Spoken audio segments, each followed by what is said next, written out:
Yo, we live. What's up? It's your girl, Miss Toy. Welcome back to the lovely radio show with your host, Miss Toy, my co-host, K-Wise, J-Pad, Get Well, Speak Low, bringing the love back to radio with quality music owned by the artists and producers. That's the goal. You know what I'm saying? If you own your music and you submit your music, you're going to get your music played in the lovely mix on Live 365. So if you're an artist, submit your music to MissToyMusic.com. And we're going to start the show off by saying this is our last and final show of 2023. How you guys doing? What's good? What's good? What up? What up? What up? Chilling, chilling. Everything's good. How you doing? I'm doing good. I'm thankful. Glad y'all here. You know what I'm saying? Tell me about what's going on with you guys before we get the show started. Any updates and all that good stuff. Well, just been a lot of administrative over this last couple of weeks for me. We're getting through it still. You know what I'm saying? Basically, pretty much restarting everything. The website is almost done, y'all. CustomBeatKing.com will be up and running in 2024. Hey, hey. Yeah, and on top of that, we're getting a few steps closer to the actual instrument being done, the sound box. You know what I mean? So big things coming with that. Of course, KYs and Speak Low and everybody else that wants to test it out. I'm gonna have a couple of beta testers, so y'all can check it out and Let's and, go. and give us some feedback on that. The poetry book is in effect, and I'm gonna have a poetry book next year as well. But just this has all been like rollout time. You know what I'm saying? Just planning the rollout for the next year, and just can't wait to see what's going on from here on out. Much love to Tiff. She in the DM blowing up the lovely radio show as we speak. K Wise, what's good with you, Warrior? Not too much. Just a beat tape just came out on this Christmas that just passed. Talk Shout about out it. to the beat co-ops. They had me on a project with 43 other producers. Let's go. So it was dope and had Uncle D on there. Some of my peoples from out here and people around the US getting down on that project. So it's real That's dope. dope.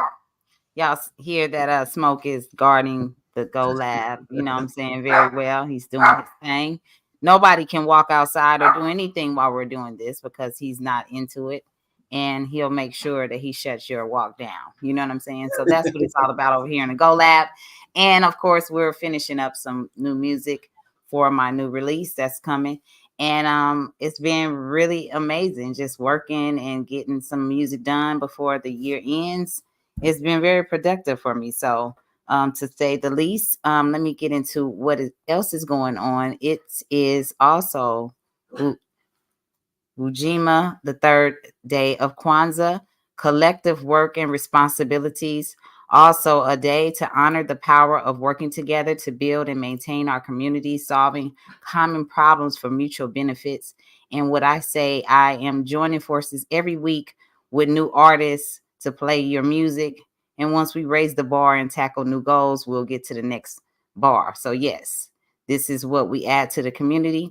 And if you would like to answer this question, what are ways you can honor the power of coming together? And how do you build and maintain our community solving common problems for mutual benefits? That means everybody win, right? So if you guys would like to answer that, what's up, Tiff? I just was speaking on you in the DM, blowing up the lovely radio show. And if you guys are coming through, make sure you like the show, subscribe to the channel, and put your notification bells on. And you'll be notified when we go live. Like I said, this is the last Thursday in Lovely Radio Show of 2023, and we're looking forward, forever forward, never backwards. And we're always hello. We're always happy to have our warriors join us tonight. Mike Mars, Brilly, LFX Media, Ken Dog has been in here speaking on something we'll talk about a little bit later. And if you can join us, Ken Dog, to actually speak on your own, for your own self, that would be great because that is one of my topics tonight. And I don't want to go too far ahead, But I wanted to acknowledge everybody that's in the chat. Thank you very much. By making others great, that's how we become great. Thank you for answering that question. And that is true. You know, we build each other up, and we do better things. And you see the results of tearing each other down. You know, it takes us 100 years back every time. So yes, if you guys would like to answer that question, I will also get Goons to put it in the chat once she gets a chance to sit down at the keyboard. And furthermore, going forward, because we do join forces here on the Lovely Radio Show, we are all individual artists, producers, and you know, this is the example of joining forces to do great things for other artists. And yes, Peace World Star Black, I am a part of the community. And of course, on the music side, if we gonna complain about it, we also got to make it right. What y'all think? That's true. It's very true. It's called yin and yang for a reason. You got to balance it out. You know what I mean? You have this and you have that. So the good comes with the bad comes with the good. So I definitely agree. Yes, you must have both. Go ahead, KY. My fault. I was having a little technical difficulties. um, it's always good to like unify and work with like minds, so everybody can build, in peace, and also bring along people that don't know, that's willing to learn like new stuff. So to Yeah. like piggyback off your question, like to build with one another, come across with people that's positive, even if you run into somebody that's negative, try to calm them down and try to make them see the light, basically.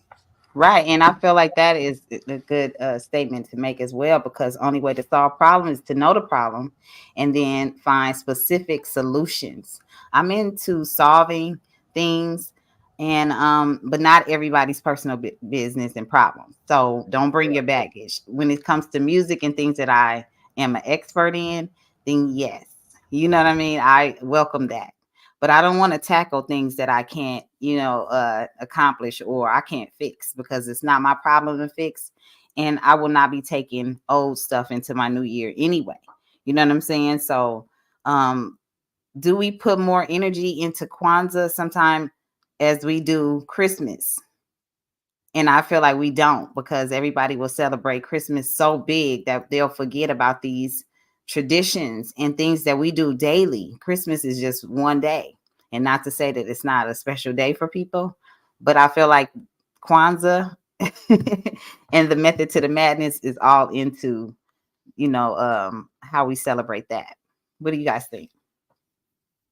Oh yeah, most definitely. I think that it does get lost in the shuffle really, really quick. Like I think, like for maybe the first day, I noticed that the first day, most of the time, people are posting things about Kwanzaa and this, that, and the third, but they don't Yeah. realize that it goes continuously. And Yeah. I say by the second day or something like that, it's like almost lost in the shuffle. And I think it's really important that people do go back and revisit and know all of the steps of Kwanzaa. You That's know what I true. mean? Yes. And try to apply them. You know what I mean? I think that would help people out a lot if they would just sit back and look at the principles, try to apply them, and things would come out a lot better if people really stuck with it. But no, they definitely don't treat it like the traditional Christmas thing. And to be honest with you, it didn't really even feel like Christmas this year. You know what I mean? It was like it just came and it was just a moment. You know what I mean? But Kwanzaa is something that we can get to every single year. Say what up, Speak Low. And I think that especially for us, for people of color, we really need to embrace it and take it by the horns, if you will. You know what I mean? So yeah, it gets lost in the shuffle real quick. Yeah. Yeah, like how you showed the candles right now. Each day has a certain meaning, and Exactly. like on Facebook, that's how you pronounce it, Favor, Facebook. favor. I had like last year every day, which each day represent Yeah. for that. And I got the reminder, they put the little, oh, remember when you post this up? And a lot of times we feel like people don't be paying no attention because they Mm-hmm. so used to celebrating Christmas. They Yeah. think that holiday is for people in another country and stuff. Like, no, we all supposed to celebrate all that. What's up, buddy? I think it is outshadowed by Christmas, but as long as we bring awareness to it every year, and like you said, it comes into your memories, and it's reminding you, you know what I'm saying, to share the rules and the steps every day after Christmas, because that is what we do 365. So once we get that out of our mind, like, okay, Christmas is over, we spent all our money, it's time to get back to the principles, because now it's time to make money and build with others. And only way you can do that is to start building the business, right? And you can't do it alone. You got to start with the teamwork. So those rules and principles apply. Smoke wants to be a part of the show. As you can see, he's done with his security work for a minute, and he just wants some attention from his mom, and he wants to say hi to everyone. So yeah, buddy, what's going on? I see y'all in the chat coming through. We're talking about they need to stop having just a corner of Kwanzaa stuff. Right. Like they be having all this bunch of stuff for Christmas, and then you go to Kwanzaa, you see like broken candles, trash, all this area. Like, what the heck is this? They done fucked it over. You know what I'm saying? Yeah, it definitely could extend over into the year, to be brutally honest with you. And I think that that's what it was really intended for, was things to set up the following year, and things to abide by, that if you choose to, Right. But I think it set a guideline for things that we can reflect upon and definitely build towards a better year coming forward. Game log, Logic Man said, facts. I celebrate everything because my friends and family all have different beliefs and backgrounds. Definitely. And likewise, that's why we're celebrating Kwanzaa here. Even though we also have family members who have different beliefs, and we also want to continue to, support them in all their endeavors as well. So when we get on into what the Kwanzaa meanings and different things are, we just apply them. We don't want to tell y'all what things are. So, much love to everybody who celebrated Christmas and everything, but, also much love to everybody who's celebrating Kwanzaa every day and applying pressure on the principles. What's up, Mr. Tan? What's going on? Speak low. You know what I'm saying? My co-host chilling, enjoying the show this week. So y'all send some love to Speak Low. And shout out to all my warriors, especially my fan bam, Sakina, Zaria. I know you up in there about to chop your locks, you know what I'm saying? And you're about to keep them to the side in case you change your mind and you want to put them back on. So much love to my baby lock warrior. She's about to, extend her beauty and remove her locks for a while. And I'm excited for her. She's still young. And her hair is long, and now she wants to do other things. So much love to my baby warrior. Shout out to the lovely radio show Boom for Mr. Tan. And y'all already know how this go. We gonna keep the show moving and grooving. So what else is going on in the world? Because Goons, kind of gave me a little list, but I don't want to go too far and too fast because anything is possible. But Ken Dog, if you want to come through and you're still listening, please feel free to join the show. We will put the link in the chat for my warriors, of course. And also, I'm tapping in with my other warrior because she has something going on here and this weekend, and I want to show her some love. And I'm gonna reach out to her. Y'all talk among y'allself real quick. Yeah. Well, the big news, and we could probably even start with sports, is Russell Wilson from the Broncos actually got, he got pulled. They benched him, and this might end up being one of the worst contracts that was ever built in professional sports, because he signed for a ridiculous amount of money, and the team gave away a lot. The team gave away a lot to have him there, and just for the quote unquote experiment to not work. It's looking pretty bad over there in Denver. It's like you could see visibly that they weren't really on the same page, and they just had enough, and they got fed up with Russell there. And I think he's already acknowledging that he's going to be playing somewhere else next year. So that's one of the latest things I see. Man, ain't it though? I did not know that, because the coach over there, I guess he's so used to Drew Brees. Oh yeah, exactly. So it's like Russell, he was dope, but I don't think he was actually designing the plays towards him like Pete Carroll did, because Pete Carroll kind of catered to him. Right, and then also the last 2 seasons he had 2 different coaches, if I'm not mistaken. Right, I don't Yeah, think Peyton was there both years. He was just there this year, and right. so trying to adapt on to different systems that different coaches implement, that's got to make it tough. You know what I mean? And so I can't fully fault Russell. You do have an organization when it comes to professional sports. It's not just the people on the field. It's not just the coaches. There's also people up in the upper rafters, the people that you don't see be up in Way in the big cloud. pay, yeah, the big pay boxes. You know what I mean? Those people actually play a role in that organization's success or failure, and so they're all responsible for putting the product on. And unfortunately, it didn't work out for them. And I don't know really what's going on behind that. It does seem a little sketchy because most quarterbacks, there's quarterbacks that are at other teams that definitely have not done as well as Wilson. I keep wanting to call him Westbrook because Westbrook been dancing around like a mug too. He finally done found a home in L.A. though, and they're playing well. But big shout out to Russell Wilson anyway. You know what I mean? Oh Wherever yeah, he lands next year, I know he's gonna do what he got to do. and shout out to everybody be playing the fantasy football. I seen Helen put up, she won the last game, but hey, I'm in first place in mine. I'm mad because I was supposed to make it to the fantasy football bowl and I lost because everybody wanted to play whack. So I'm trying to get third place. Get in where you fit in, wherever you fit in. Go win. Go be winners and be great. So it's a lot going on the net. Of course, we got to big up some of this stuff so we can be in the algorithm. That's how that works. You feel me? That's what the fuck we do. We gonna click back with some pictures. We gonna do a bunch of shit. Good old algorithm. Gilbert talking about Holly Berry. Oh yeah, but since y'all still on sports, what about Gilbert Arenas talking about Holly Berry? Talking about he overheard some shit, that she slept her way. You know what I'm saying?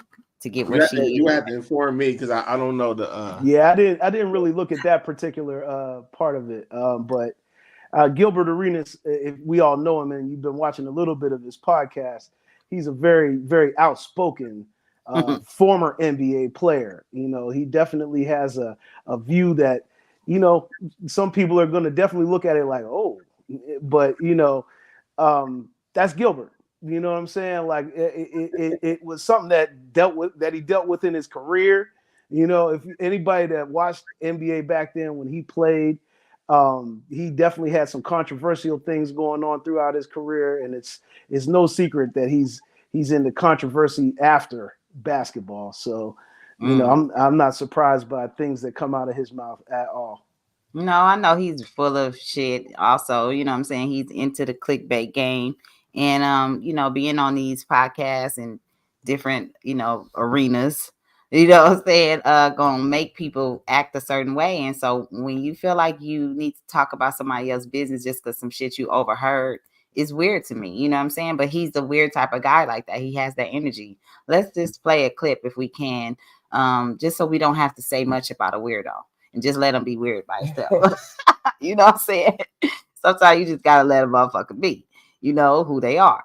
And I can't tell you who he is. Only he could do that. Hit.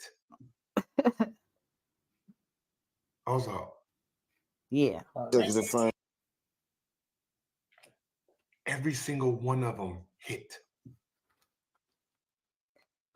Also, no, not Holly. No, not them.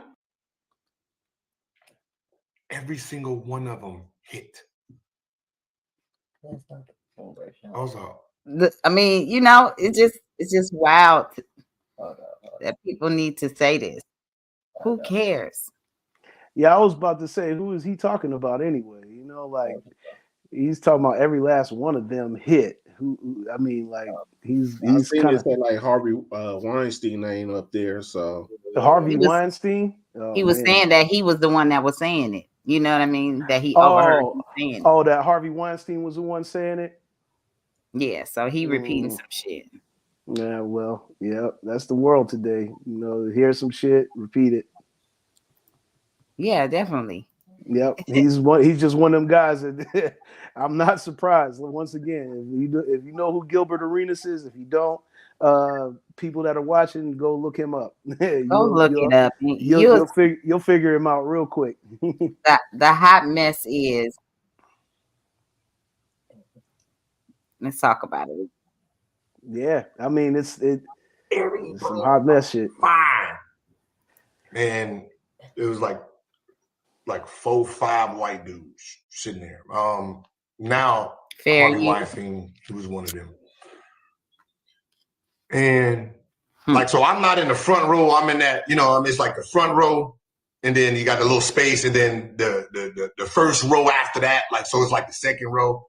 And they were sitting there talking about, oh, now she acting like she don't know us. She wasn't saying that when she needed that part. Every single one of them hit. But they didn't say that. I was like, no, not Holly. No, not them. Yuck.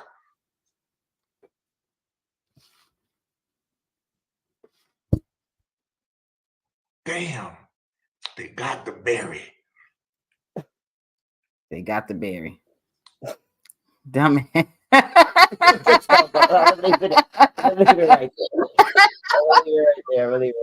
He looked like he was on that sauce. He was like, Man, no. I mean, this the same guy that was on the airplane playing for the Wizards, getting to a gambling game, pulling out the strap. This the same dude. You know what I mean? Exactly. The extras. This our guy Gilbert. You know what I mean? The We got extras. Agent Zero, of course. He gonna put the 2 on the 10. He watched Channel Zero. Loser energy. You know what I'm saying? He being messy, of course. World Star Black saying he being messy. And what he doing is, you know what I'm saying, causing himself to be ridiculed once again, because he trying to play the tough role with the gun stuff. And then now he trying to be in some shit. What did he say? She say. You know what I'm saying? If the white man already got convicted of doing the R word to women, you know what I'm saying? And you listening to him say anything, why would you take the side of him? You know what I'm saying? So get on there and apologize to that black woman and tell her your name should not have been in my mouth. That's the last thing. Peace, Randy Watts. What's going on? And Ken Dog, like I said, come through. We put the link in the chat so we can talk about the Eminem topic. We'll get to that in a little bit, but if you want to join the show, or just type in what you need me to say, and we're gonna go ahead and put it up, because it is definitely something we're going to talk about. But also just being in people business, and this is a part of the lovely radio show. It's a lot of love here, but we also gonna tap into y'all business a little bit, because y'all got it out there. You know what I mean? So any questions about that Halle Berry situation that his dumbass said, y'all can put that in the chat and we'll talk about that with y'all. But we're gonna move to this Dr. Umar, and F the doctor part, the Umar Johnson stupid ass. You know what I'm saying? And we're gonna get to the one first about Vanessa Bryant, because I want Ken Dog to try to join us on the other one. So he's saying that she has not done any good in the community with her inheritance. And do you think Dr. Umar finished that school? You know what I'm saying? He definitely do you think did not. Umar finished that school? Why Yeah, he worried about her inheritance? He definitely did not. And not only that, but his facts are misinformed, because she actually did do something with some of that money, especially the money when they won the lawsuit, because they were showing those photos. She took that money and put it right into a foundation that helps underprivileged kids, both men, underprivileged young men and young women. So I don't know where he got that from, but and also keeping her, Kobe's endorsements, up to date, visiting some of the schools and doing things like that, active things that Kobe will be doing right now. So I just wonder, why did he mention her name in his conversation, period? Because that's like trying to extort shit from people. You know what I mean? I mean, it's the same guy that we famously know just be repeating himself all the time when he on his little broadcast, you know, like Man, he got Tourette's. You he's know what I'm annoying. saying? Yes, yes. All black people, all black people, all black people. You know what I'm saying? So I'm just like, well, listen, man. And not only that, but very contradictory dude. There's times where he makes sense, but then there's times where he makes absolutely no sense whatsoever. And this is just one of them. That's like anybody. That's why you can't follow people. Go ahead, KY. No, I think he makes no sense most of the time. All the time, right? I got into Most an of the time, I argument with a agree. couple people talking about, you know, don't look at him, just look at the message. I'm like, yeah, his message is not facts. Like, he go after everybody that he think that don't do something for the community. Like, how much money you think these people supposed to do? I mean, Yeah. yeah. My goodness. Yeah. And then not only that, but like you said, Toy, about the school. Come on, man. Listen. After a while, man, that got to the point where we know that you're collecting money for yourself. You ain't really collecting money for no damn school. And you know, he even tried to go on video and show people a building that he claims is the school, but it's not even finished. And I'm like, well, how long does it take for a building to get finished? Because I've been seeing a lot of gentrification around this neighborhood right here, and them people be putting up them buildings like wildfire. I don't know what's going It didn't on. take LeBron James that long to build one. It sure didn't. It didn't take get Dr. 'em in- Dre that long to build that high school in Compton. Right. Unless you Exactly. scamming It like didn't take World Star T.I. Black that said. long. That's Make it what I'm make saying. sense. Make it Well, make he over sense. there saying, you know, his sound bites are crazy because, you know, somebody donated 10 and what he tell them? Thank you for the donation, sister. Next time, donate 25. No, he said 50. Next time, donate 50. Shit. Like, nigga, Wait a what? minute. What? You know, so even for him to correct somebody that's sending them anything, you know what I'm saying? Especially now that the school has not been built and he's been sent millions probably at this point. You know what I'm saying? So when you look Yeah. at it, he can't speak on anything. He hasn't done anything for the community himself. And even when the school does finally come together off the people's backs, what is going to happen to it? You know, what will it Yeah. become? Yeah. I'm like, if because it's getting to the point. He said you've been Been a smoking long with time coming. you've been He's been smoking with smoking with Orlando Orlando Brown. That's my boy Podgy. What up, Podge? LFX Media. Hey, listen, man. I don't know Damn. what that man doing, but he definitely all over the place, and I'm starting to lean more towards what KY said. Like he's believable such a small percentage of the time, especially now. You know what I'm saying? Because too many things have gone left instead of going right with him. So yeah, man, we might have to put the veto on Umar's mouth. Umar is the NPC. I can't watch somebody that's gonna keep repeating themselves over and over and over, just like I can't watch them doing that shit for TikTok. You know what I'm saying? he the black Max Headroom. So that snake oil, you know what I'm saying? He been selling that snake oil to the Snake public. oil to You know what the I'm saying? public. He was.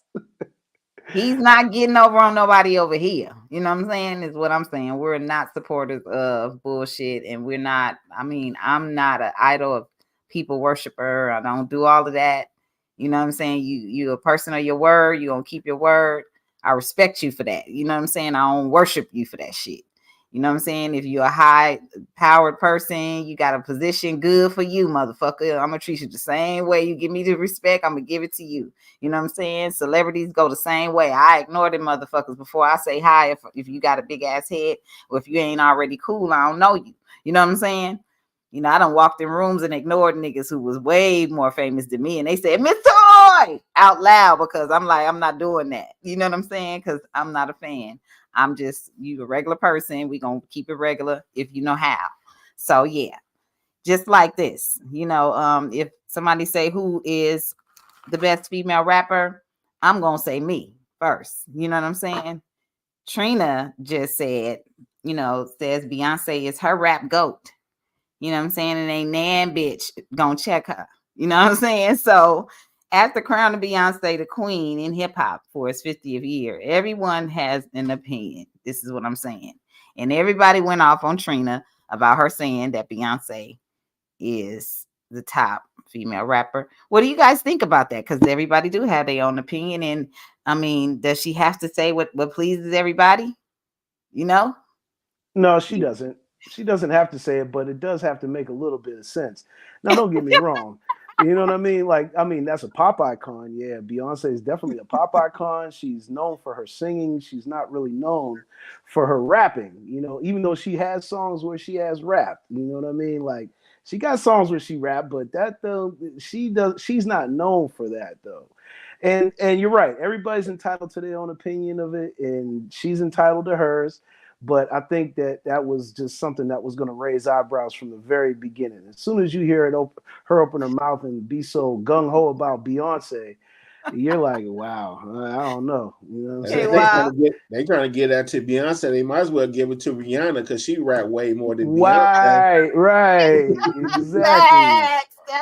She definitely That's does. my Pisces partner right there too. You She definitely does. She does. Like, it's really real, and it's like, I don't know where I don't know what made her say that. Like, it kind of like, even when she said, yeah, even when she does say it, you're looking at her like she's not even really believing what the hell it is that she's saying. And she maybe act like she's not a rapper. Maybe it was like maybe it was something to make people look at Trina again or something. I don't know what it was. I just think that's kind of like the game today. Yeah, it's the game today. You know what I'm saying? So yeah, she just said whatever. You know what I'm saying? I'm just saying. Kept running with a project coming out or something. It got to be something. Nobody else wouldn't have heard about this interview until she said that. So you know what I'm saying? Chris rap better than Tyga. Tyga's supposed to be, and then Ella said Beyonce raps. She ain't never. Yeah, you gotta literally go back to that album that she had with Jay-Z where they did the album together. She did. She rapped on that album, but you know, of course. I mean, that she with a rapper. She's married to a rapper, right? Exactly. Of course, at this point. Right, and that just goes to show you exactly how much people know about her rapping. You know what I'm saying? It's just, I'm just saying thank you. I didn't want to be the one to say it reckless. You already know. You read in my mind. She doesn't even write her own lyrics when she's singing. What is going on here? That's crazy. We even got be the best. You know, it's well documented that even rappers, there's a lot of famous rappers that don't even write their own. I'm just saying she have her own opinion, but you know, if you're gonna start a beef in a war, you know, you best go with the side who got the beat, you know, who got the beehive. She ain't gonna go against that shit. No. Well, I don't know what favor she need from Beyonce, but Beyonce, you better do it because she in a lot of trouble out here naming your ass. Yeah, she want to feature real bad. She want to feature or something. She needs to come to She's trying to go to that luncheon. Man, there you go. I knew it was something in the mix. Somebody better tell it. I heard them crab legs was something special. Mamba see the foundation for underprivileged kids. Yeah, she did. Yeah, she did. There you go. See? There you go.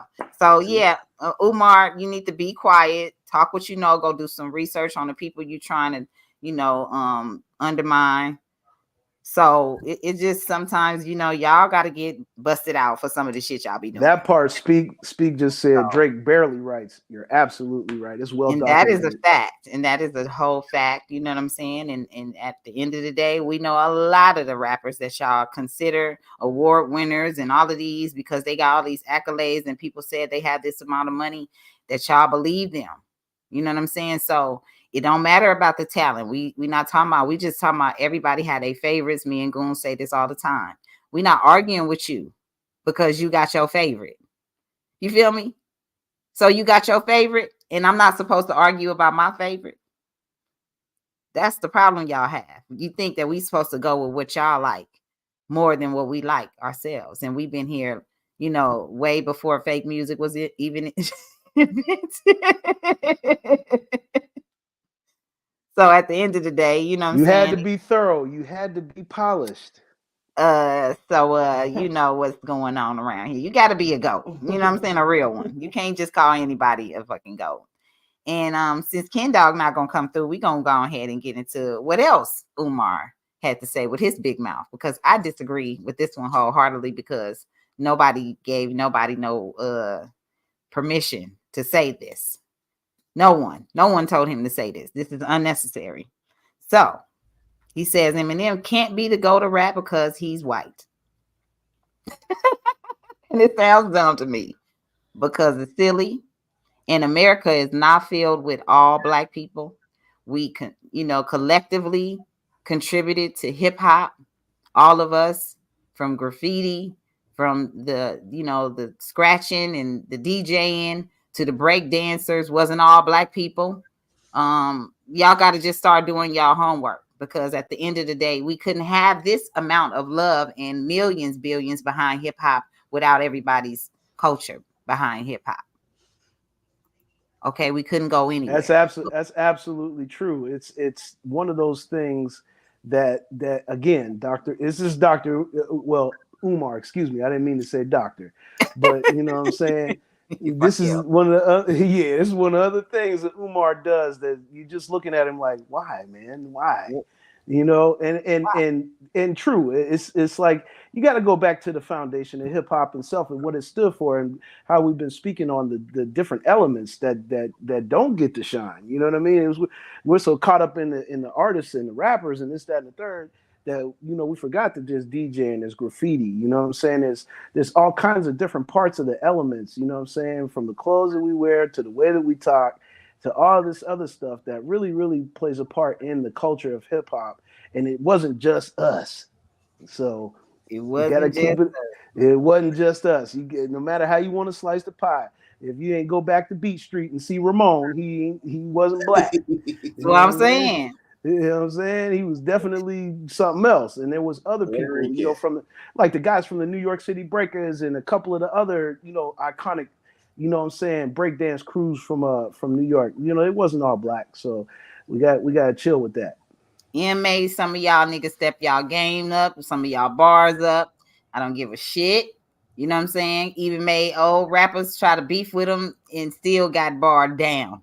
You feel me? Sometimes you just got to see hip hop for what it is. So our stunts.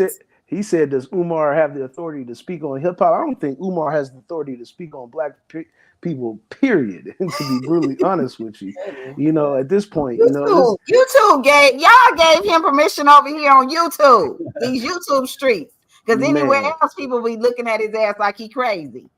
Yeah, it's a game. Ain't nobody giving a shit about that man in public. Like maybe the first year or something that he was doing his thing, okay, maybe. But man, as the time transpired, hell to the no, bro. You gotta shut your ass up. People gotta realize too, Eminem said in a gang of interviews that he's not the GOAT.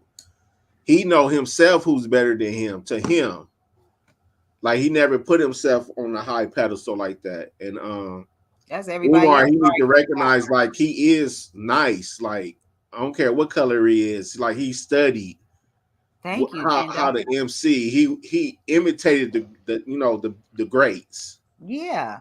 And this is definitely something, you know what I'm saying, you tapped in on early. You said never forget the roots. Originals, pioneers. When the artists put their art out into the world, in a way they no longer own that art because it belongs to the world. Let's elaborate, Ken Dog. Let's go. Since Ken Dog's not going to join, I'm like, oh, where are my manners? I better get my ass in there. Got invited on the lovely radio show. What the fuck is you doing? What's up, Ken Dog? What are you doing? Hey, much love to you guys. Hey, well, now I'm here, and being I guess the white dude in the room, you can burn me in the fire. I definitely saw the short. I only saw I didn't see the full interview, and I really wasn't even really paying attention to who said it.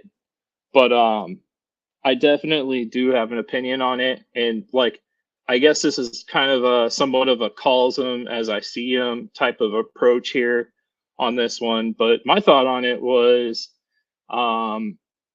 there's this guy Vanilla Ice, and he did a lot of unethical shit, but he was also very impactful to the stuff he was doing at the time. He was a really big deal at one point in my life.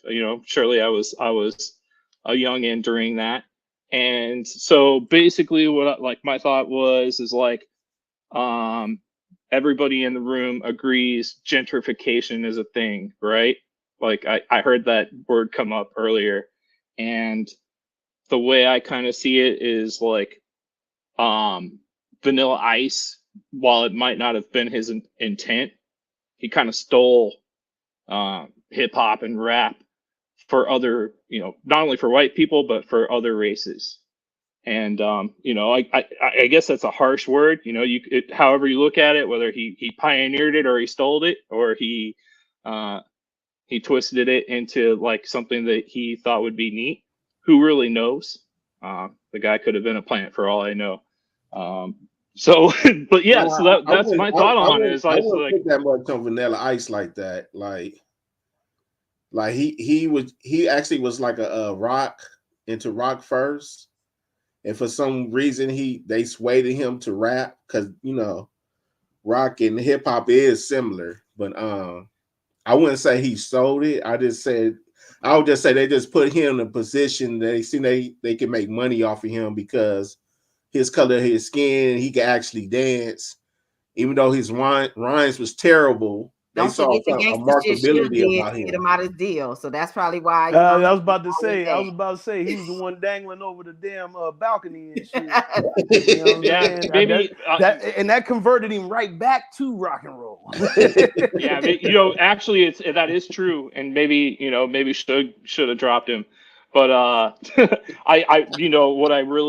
my thought is like Vanilla Ice did definitely still find like success down other avenues, and like when I was in high school, one of my buddies that was like deep into music, just all kinds of randomness. He's like, who's sick? I'm like, who's that? He's like, Vanilla Ice. He's like, if you can ever go see him live, you gotta go.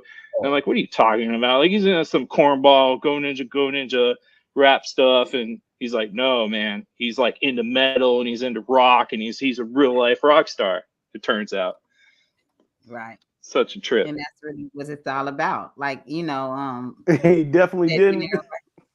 And it was all about entertaining back then, right? People wanted to, like you said, the Beastie Boys never had no problem. They always got respect. You know what I'm saying? Even as the dancers, I started out as a dancer. I needed music to dance to, and it was all about the beats and what was going on back then, right? So when that we was got a good point with the Beastie Boys. we didn't care about who was on the songs because the DJ was playing it, and we only had a certain amount of time to rock out. If we didn't like the song, we go fix our hair, we go to the bathroom, you know what I'm saying, and we come back and something else is rocking. So it was plenty of great music that was playing, and we also enjoyed some of the white artists that were a part of it, just like they didn't know, I can't forget, I'm not in love anymore. It was a lot of artists that were white, and you guys were like, what the fuck? You know what I'm saying? What's going on? No, some people have rhythm. That was a jam too. Our Tina Marie's, and you know what I mean? Come on, y'all. So that was a jam. Comment about Eminem not being a GOAT. He might not be one to you, but you can't speak for hip hop anyway. You know what I'm saying? So what do y'all think about it though? What's the backlash? Nah, it's definitely a question I have. Like with Eminem, is he even in the conversation? I feel like barely. If yes, no, what you mean? That's how I feel. Explain what you mean. As far as GOATs, yeah, I don't really. I feel like well, if I was to pick my top, hold up. Yeah, I don't know about that, Ken Dog. I would have to beg to differ, man. I hear his name getting brought up a whole lot when it comes to rap music, and not just brought up, but he's well respected in many circles.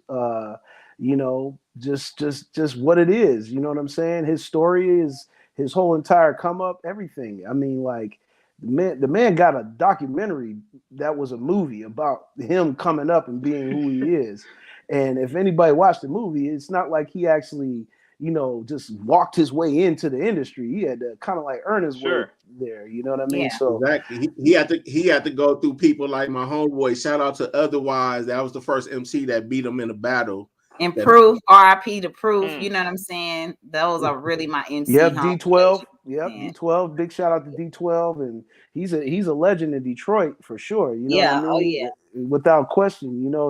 He's spoken in the same breath as Slum Village and Jay Dilla and all those other people. So I don't know, Ken Dog. I hear what you're saying, but at the same time, I don't hear what you're saying because I hear a lot of other things. You know what I mean? So I feel that a lot of people do love Eminem. A lot of people, I guess, do put him all the way at the top. So they like top 10. Top 10, maybe, but that we're talking GOATs here. That's why I feel top 20. I don't think Eminem's in top 10, but otherwise, otherwise that's the homie. Him and Juice is the only people that beat him in the battle. Yeah, and like we've been saying all night, the opinions are gonna vary and different from circle to circle. You know what I'm saying? Like some people are gonna put Eminem probably even in the top 5. Whether we Ken Dog, everybody's not against you anyway. Speak Low said he with Ken Dog. He's not in his top, so it's gonna vary. You know what I mean? And so. But for a fact that his name is going to still be spoken no matter what. As time transpires on, his name is going to be brought up. That's I feel like when that Marshall Mathers LP came out, then during that time, I feel like no doubt he's well in the discussion. It's like, this guy is changing it. He's changing the game. You love artists like me and Sage the Goddess. Of course, he's not in your top. You know what I'm saying? This is what I'm saying. When the white boys come and say they don't fuck with Eminem, you know what I'm saying? This is the wild shit. Yeah, I want to say one thing too. Mr. Umar too. He backtracked. He apologized for making his comments. Oh, really? What happened? You get burned in the fire? I don't know what happened, but he was talking real different. It's on IG. I'm sorry, I wasn't really talking about him personally. I'm like, yes, you were. He gets besides himself all the time. He had a whole apology. He gets too candid.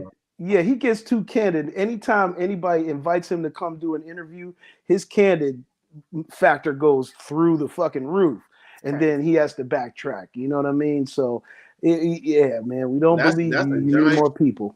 He go from acting like he's all peaceful with the community, and then he cranks that Soldier Boy. He goes crazy. He definitely cranks up. Yeah, he's the main one talking about eating healthy and this, that, and the third, and then you catch him on there with complaining about he don't know who left the McDonald's fries in his dressing room, knowing good and damn well he was the one snacking on them joints. Then he holding his phone, and then his eyes cut into a sister with a big butt and shit. Then he like, let me concentrate. Like, get your ass in the office somewhere so you don't be distracted. Man, that's too many times he done got caught doing that, man. You gotta get yourself. Come on, bro. You don't need catch him in line at the In-N-Out Burgers. You know what they say. You know what they say, y'all. They say sometimes they was like one of the worst things they could have did for everybody was give everybody this technology because some people just do not need to have one of these phones in their hand. That's just that simple. But then the flip side of that, they gave everybody one because everybody's a goddamn fool. You know what I'm saying? So they let's just make money off of everybody because then somebody else will see somebody else doing something stupid, and then the next person gonna film themselves doing something stupid, and then there you go. Everybody's you know who was saying no the most was the news stations because you don't even gotta watch the news no more. All you gotta do is just go to social media. Yeah, we're screaming things like World Star. Yeah, the reporters is right there. That's exactly. And then they have to get their clips. They have to get their clips from YouTube. You know what I'm saying? And sound bites from Instagram and stuff like that. Oh my goodness, they get all of it from there. Every last bit of it. And now that everybody has a camera, you don't. That's why I ended up jumping out of TV so fast because once I realized that the camera thing was getting ready to go to everybody, I was like, well, me holding the camera ain't good. I'm not gonna make it. The camera might be in everybody's hand. It's the footage. It's the classic footage that the news still needs, right? You know what I'm saying? I know TMZ and other places still pay for certain, you know what I'm saying, footage. So that's how people get into other people's business because that's true. They get a clip of something and they go send it to somebody. They don't want to be the ones to broadcast it. They gonna send it to somebody else who can do the investigation work, the journalistic work and find out what's going on, right? And tell everybody business. So the camera work and behind the scene get people paid. And y'all know this. They might not say it much, but they do.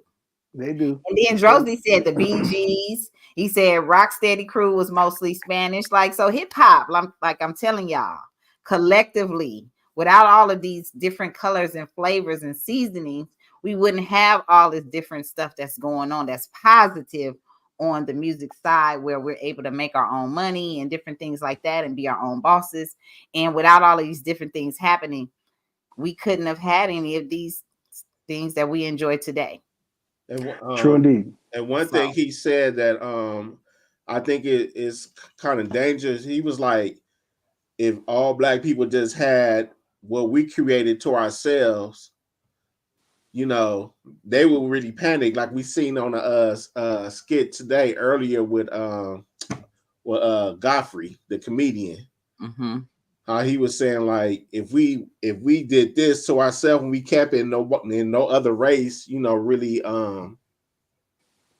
join hip hop, join jazz or rap, whatever, like, how would the music be if it was just us? Right. Would it grow? I'm glad you mentioned that, KOS.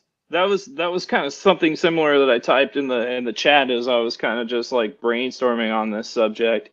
When often, like, when an artist puts a piece of their art out into the world, what ends up happening is they really give up a piece of that ownership to the world. You know, maybe they might own the rights to it, the copyrights or something, but they can never really get that back. Once it's out there, it's out there. And I definitely feel that way with hip hop music, and I'm sure there's other genres too as well. I feel like maybe, you know, they're not as heavily influenced, but like, what about jazz? And I think that's the reason why hip hop. Is... I agree, man. But I think that's the reason why hip hop is such in the forefront with it, because it's so influential.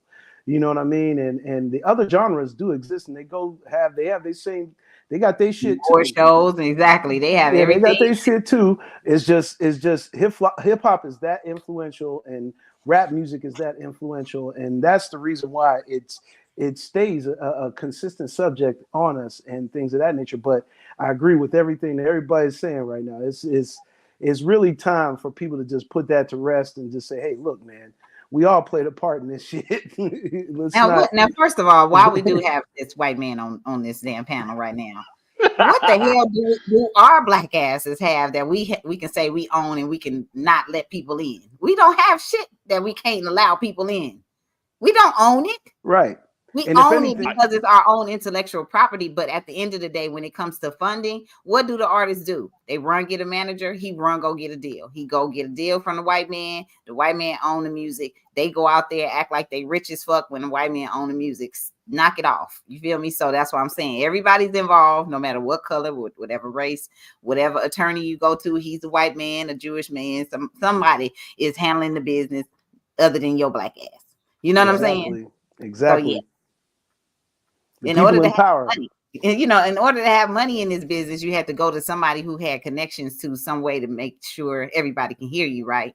And they didn't give any black men that power at the time. And a lot of the artists, you know what I'm saying, were older anyway. They was trying to get in the dough and be famous. And they gave everybody some wicked ass fantasy about what fame was and what everybody was running after. You know what I'm saying? So everybody ran into drugs and rock and roll. So hip hop is everybody's side bitch. You know what I'm saying? Everybody ran to the bottom bitch. You know what I'm saying? And now everybody got to fuck with hip hop. You know what I'm saying? Because that's the one that been down. It allow everybody to do what they want to do. You can come kick it over mama house. You can come kick, you know what I'm saying? So all the other genres of music were safer because now they get to be exalted into another light while hip hop has to figure out where we are. That's why we still here. Other genre of music really don't let you bond like that. Like hip hop, you can come to somebody's studio session, like you said, you come to their house. You can do anything with hip hop. Everything. It's just the band. We don't want nobody. You might have a couple of girls or whatever, but hip hop is the Harvey Weinstein of music. You know what I'm saying? Right on. So sorry to say, if y'all get into this shit, you want to have your butt played with. You know what I'm saying? That's it. I guess my question is hip hop here to stay, or is hip hop a dying breed? Oh, we are here. The reason, no, it's definitely not dying, brother. There's no way. It's rap. It's rap music. It's Yeah, straight yeah. that. You got to remember, hip hop death itself music. is a lifestyle. It's a culture. That's just one element of it. You know what I mean? So it gets misconstrued that rap is hip hop and hip hop is rap, but actually, rapping is just an element of hip hop. It's a Yeah. culture, bro. It's a lifestyle. Mm-hmm. Exactly. Boom. Boom, boom, boom, boom. On a lovely radio show. Boom, boom, boom. Okay, yeah. If you're an artist and you like to submit your music to the lovely radio show, make sure you go to misstoymusic.com/lovely-radio. Submit your music, your bio, and your links so we can play your music in the lovely mix on Live 365. I mean that. We going into the new year. And of course, we're going to continue to do that. And also, what we ask for you to do is share the show. Once your music is played, screen recorded, tag the lovely radio show, Miss Toy That Real. Let us know you heard yourself, and then you have to go promote because we're doing our part over here. And then once you see in 90 days and you start seeing some of that money float over there, come back, send another song. You understand what I'm saying? It's a cycle. So you're not gonna see overnight. You're gonna be balling off the lovely radio show because we might just play it for a week. But in that week, your royalties are going to go up because that's your song. You own it. You should be getting credit, right? So now you go to the next radio show and you start submitting music to different, ways to make money. This is just one avenue, and we're trying to do this 365 with y'all, especially when you're sharing the show and we're growing because of it. If we're not growing because of it, we're going to regroup from the whoop whoop, cut the corners, cut the fat off, and move around. You know what I'm saying? And that's why being a community like we are, we join forces and bring our expertise to the table. So what are some of your expertise you bring to the table when you work with people or just in a regular, setting? It doesn't have to be music. The expertise that you bring to the table. My first expertise is patience. You got to be patient with people, especially because you never know, what level they on to whatever. Like you say, it don't have to be music. It could be like cutting wood or jogging. Like you got to have patience with a person. Don't expect a person to be on your level like immediately. Like let them grow and learn. Great. That's great to hear. I would say for me, it's having an open ear because I didn't become who I was until I was able to learn how to listen. You know what I'm saying? And listening is very, very important. What made me better at what it is that I did is I was able to hear what people needed. It doesn't matter if it was music. Once again, it didn't matter if it was music or if it was anything else. It just helps you, use your gifts that you have to better things. You know what I mean? And I think people get lost on that part of it. But being a good listener is probably one of my best attributes. Dog. I guess expertise. Wow, I do definitely strive for perfection, and that can often be detrimental to me.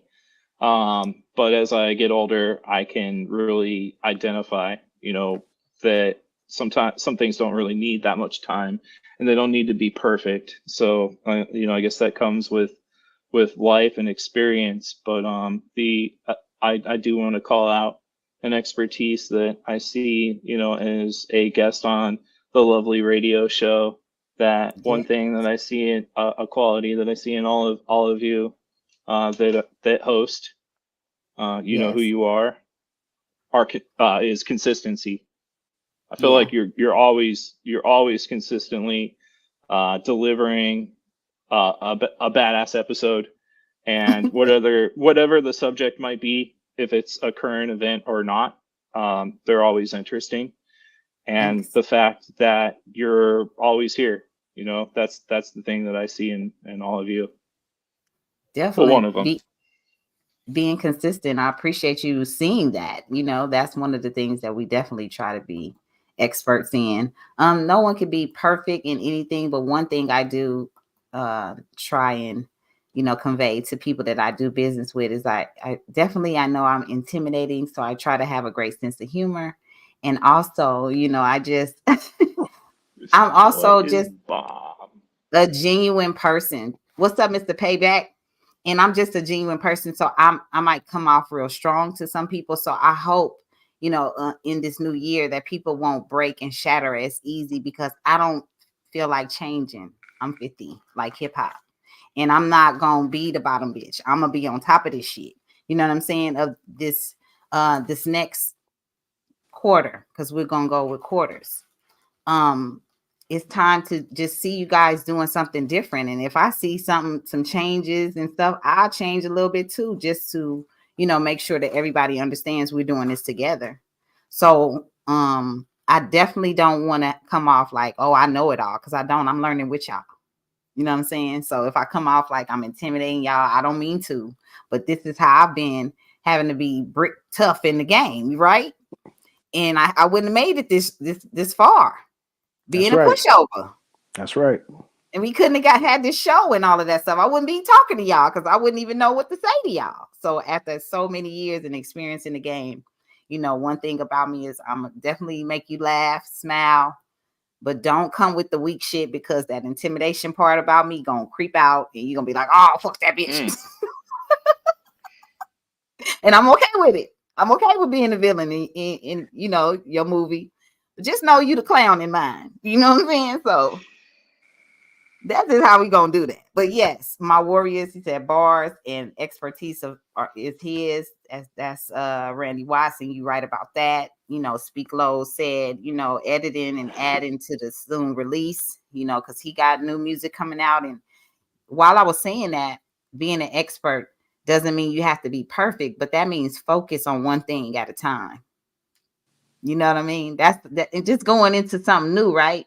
Focus in for 21 days on something that you even just probably thought of today, right? That's right. 21 days. If you just opened the book and said, I can't read this book, you ain't got to read it all at once. 21 days. That's when patience come in. 21 That's when patience come in. Everything everybody said adds to it. That's the community that we have, You know what they right? say? You know what they say? They say you run, and running is a good thing from time to time. But when you run, you might miss something. But you walk, you see everything. What's that other one? They say drink water and walk slow. You know what I'm saying? Yeah, It's just always good to get some of those old school quotes, and then Payback hit us with dig it. You know what I'm saying?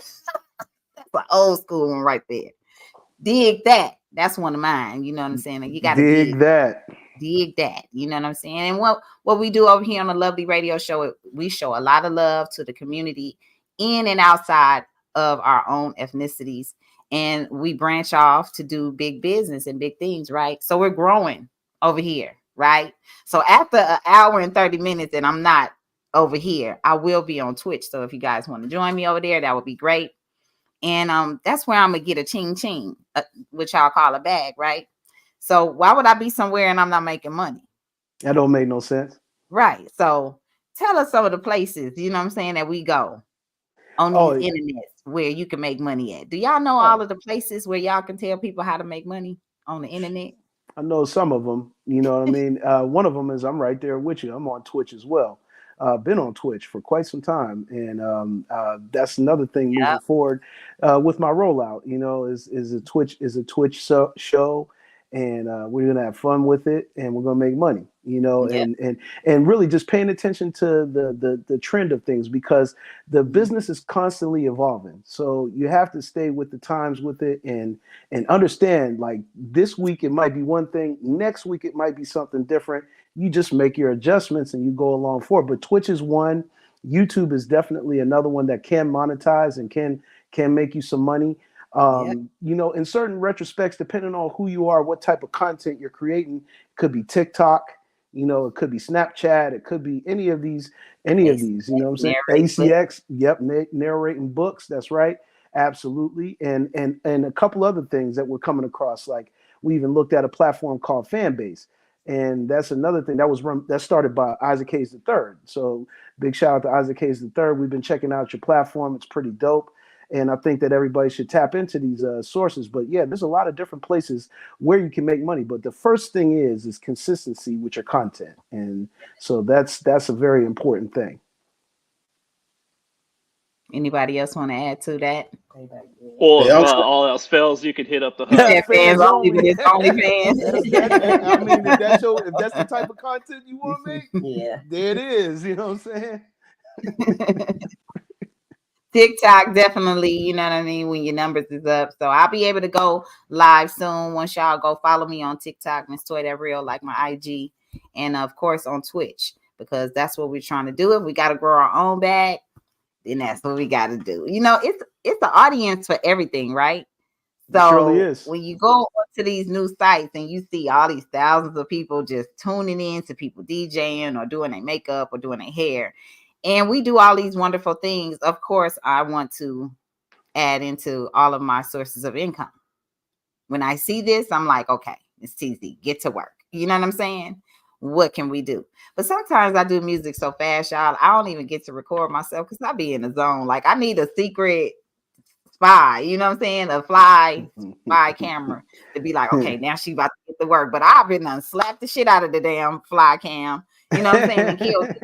You know what I'm saying? So I don't know. I need to figure out what I need to do. You like distro kids, book voiceovers, and Payback meant to say OnlyFans, gaming voiceovers. Yeah.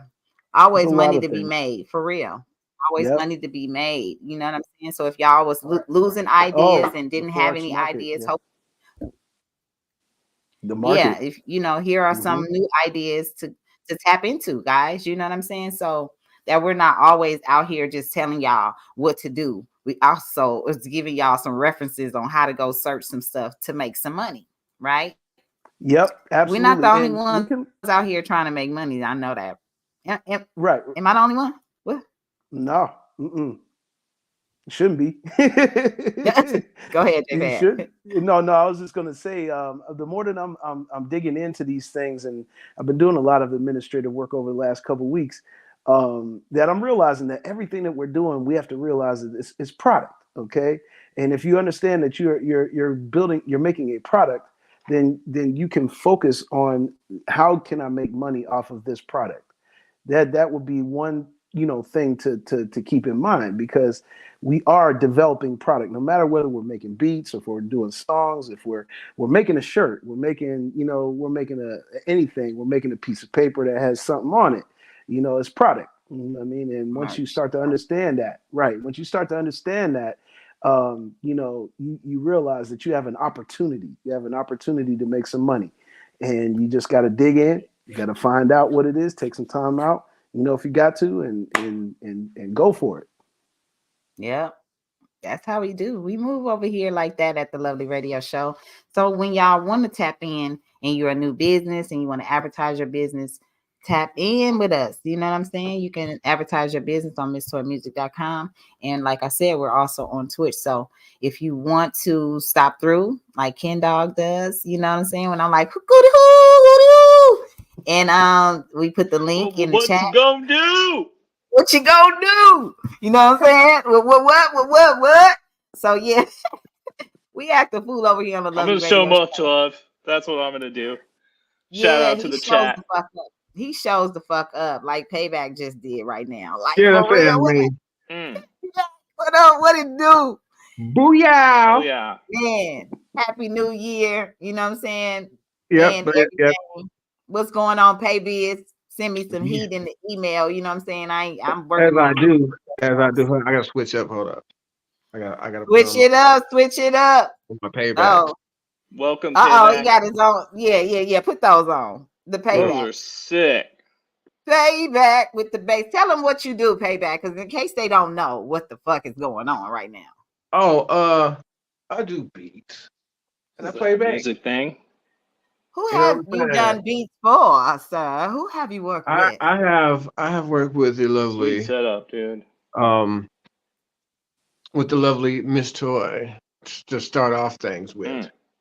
You know what I'm saying? First or a second album, you know what I'm saying? so But everybody on the West Coast, that everybody but Dre and Kendrick Lamar, everybody else, anybody you think of. Been doing this for Everybody. a long ass time. I Wow, Yeah. either man. play bass for somebody or I produce them or something like that. Cube, Snoop, Dog Pound, Name Late one of the Parade. Cubes joints that you play bass on. You know what I'm saying? I played on Really Though, and I played on You Know How We Do It, and I played on Let's yeah, go. and then I played on Gangsters Made the World Oh Go my Round. God, man. West Gangsters, Side Connection. gangsta. Come up from the west Come on, side. payback. The West I Side. I love played that on freaking song. My God, I grew up on that shit, man. This is yeah, I played on You're a legendary. Alexis legend. For Life, his Producer first talk. single For Life. I played on the Dog Pound, New York, New York, New York, New York. Yeah. Tell them some more, because that card on the back is filled now. Like, y'all know when people had business cards, Payback had his name on the front of it, but on the back of it, it had everybody name on the West Coast. You know what I'm saying? Like, literally everybody. Quick, second to none. I mean, The Barry Whole White, Bay, Too Short, everybody. B40, Be Legit, Sugar T, D Shot, Spice One, Rap Yo, Forte, yep, everybody. Cam, um, shit, the You Off can of My keep Eye, going. you know what I'm saying? You can keep I mean, going. shit, High Seas, Sugar Free, AMG, DJ Quick, um, I love that. Butterball, MC8, um, Damani, Road Dog, Squeak Groove. So when I yeah, first worked with yeah. Payback, I got called in by the Road Dogs. And shout out to Oh my yeah, from Warriors. Bonafide. Yeah, that's what I was just gonna say, because it's the trip how people overseas always share Bonafide with me. RIP to BR, much love to G Love. And when they brought me to do Bonafide with Payback, that was my first time, you know what I'm saying? Like in the studio working with a group who wanted me to be on the song with them in the hook. You know what I'm saying? So I'm like, what the fuck I'm gonna do? And just got in the studio and vibe with them for the first time. And it was just, I was at home.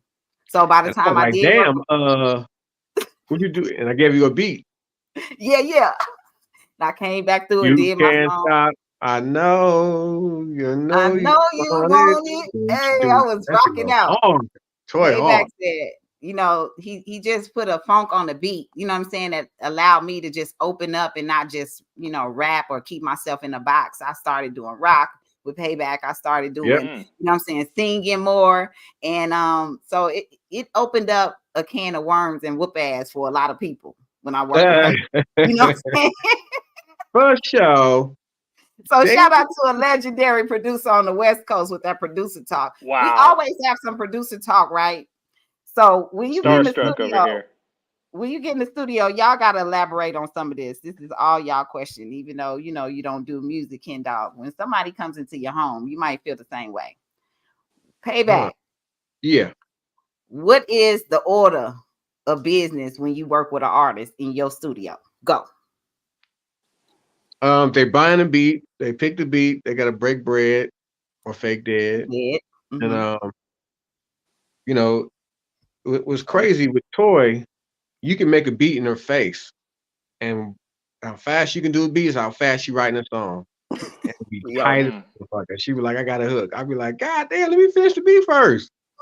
She off the chain. But yeah, so first is they gotta hear some tracks. They like something, they gotta pay for it. And then I set up studio time and I try to be there to produce their vocals, to make sure to push them to be as tight as they can. If I have some ideas, I throw them out there. If they fit, they don't, whatever, you know what I'm saying? But just try to push to make the best or push them for the best of performance they can have on a track.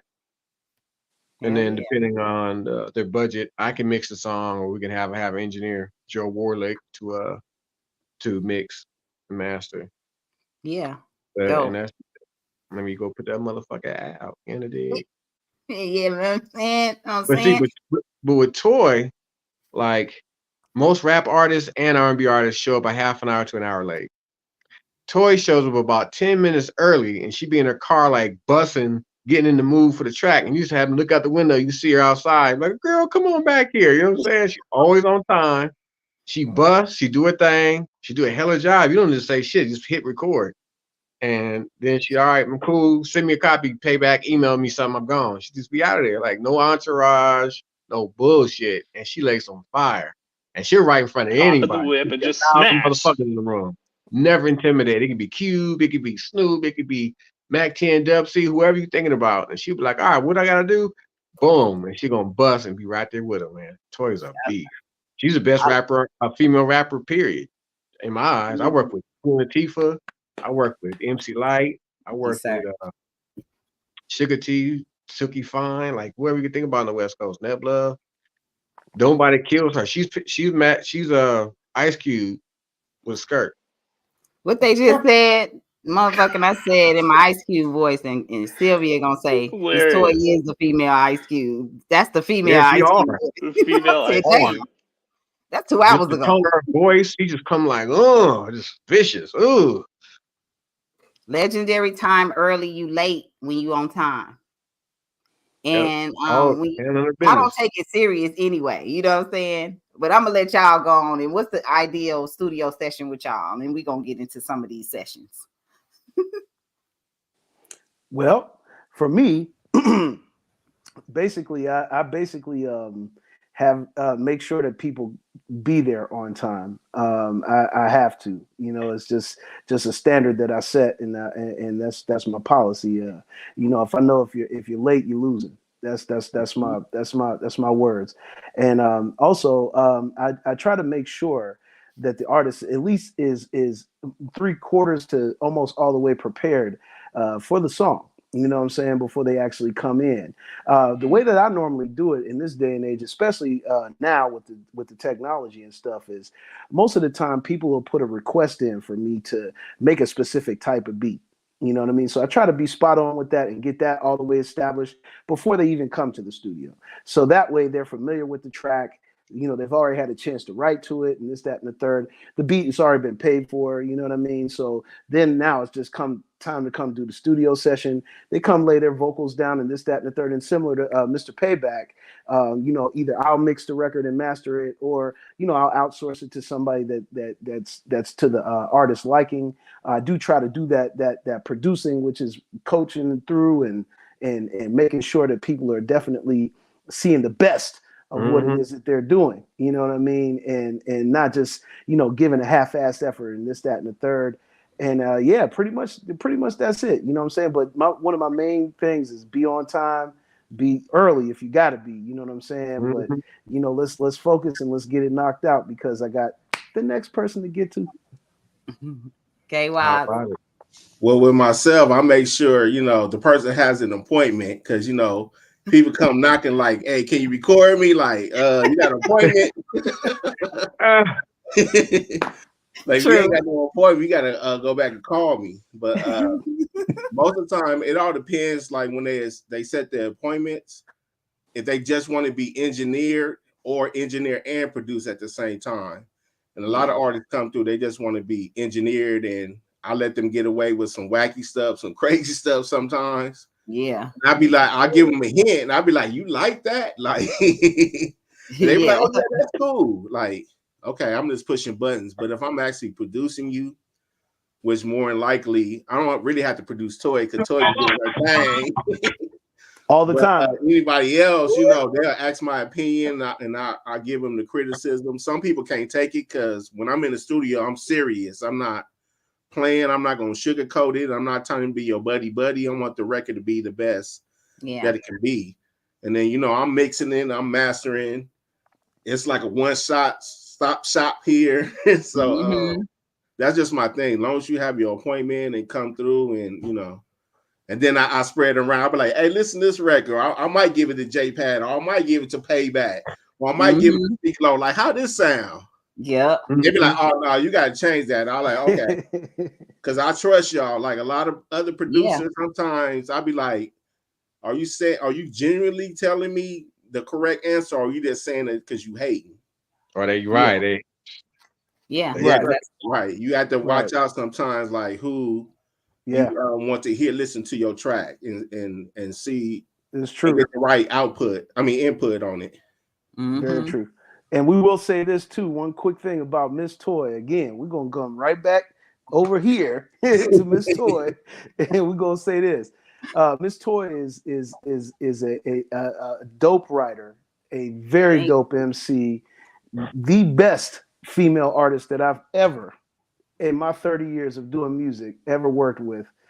She always is on, not on time, before time. You know what I'm saying? And just like Payback said, instant. It's like grits, y'all.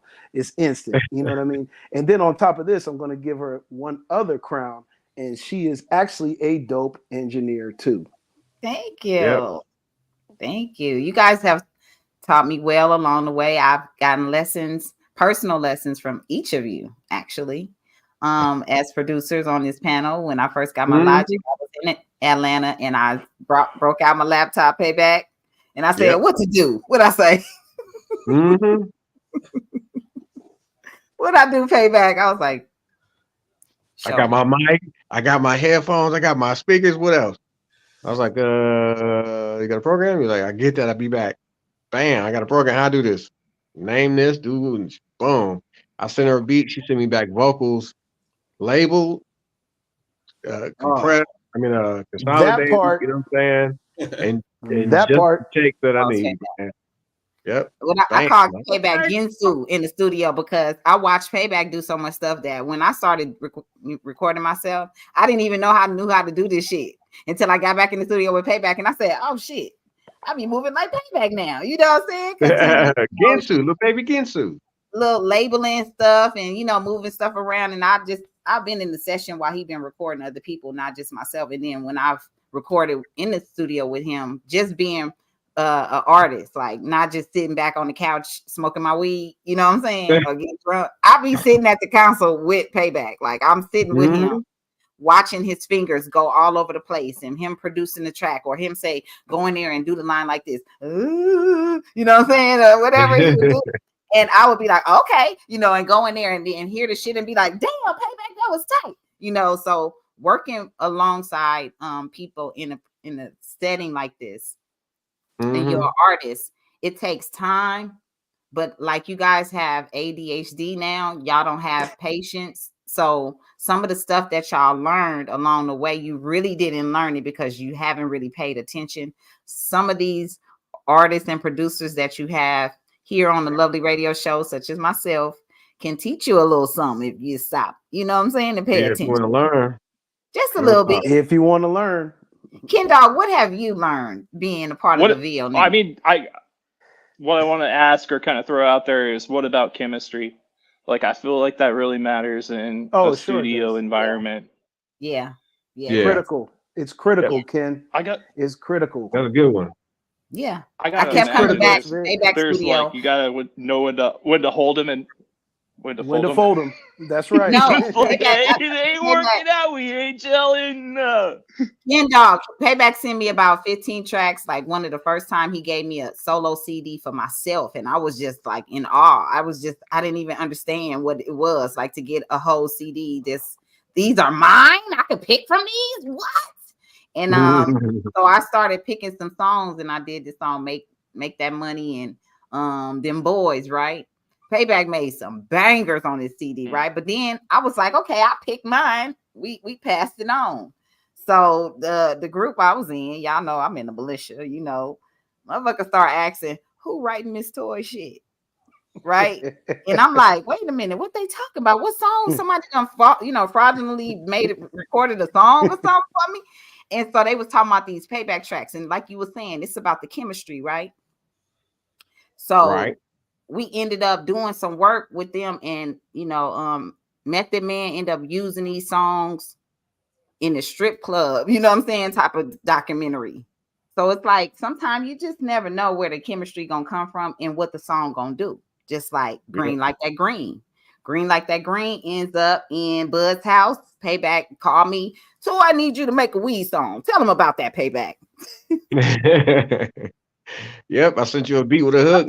And booyah! And then you got Yuck Mouth and MC Nice on that motherfucker. Yep, Nice. Yep. So like, I'm only gonna do one verse. I said, what the fuck? She was like, I'll have some other people get on it. I said, who? Like, you tight as a motherfucker. Whoever got to be on that motherfucker got to be tight, man. You know what I'm saying? And it was Yuck Mouth. He sent me his vocals. I said, oh shit, okay.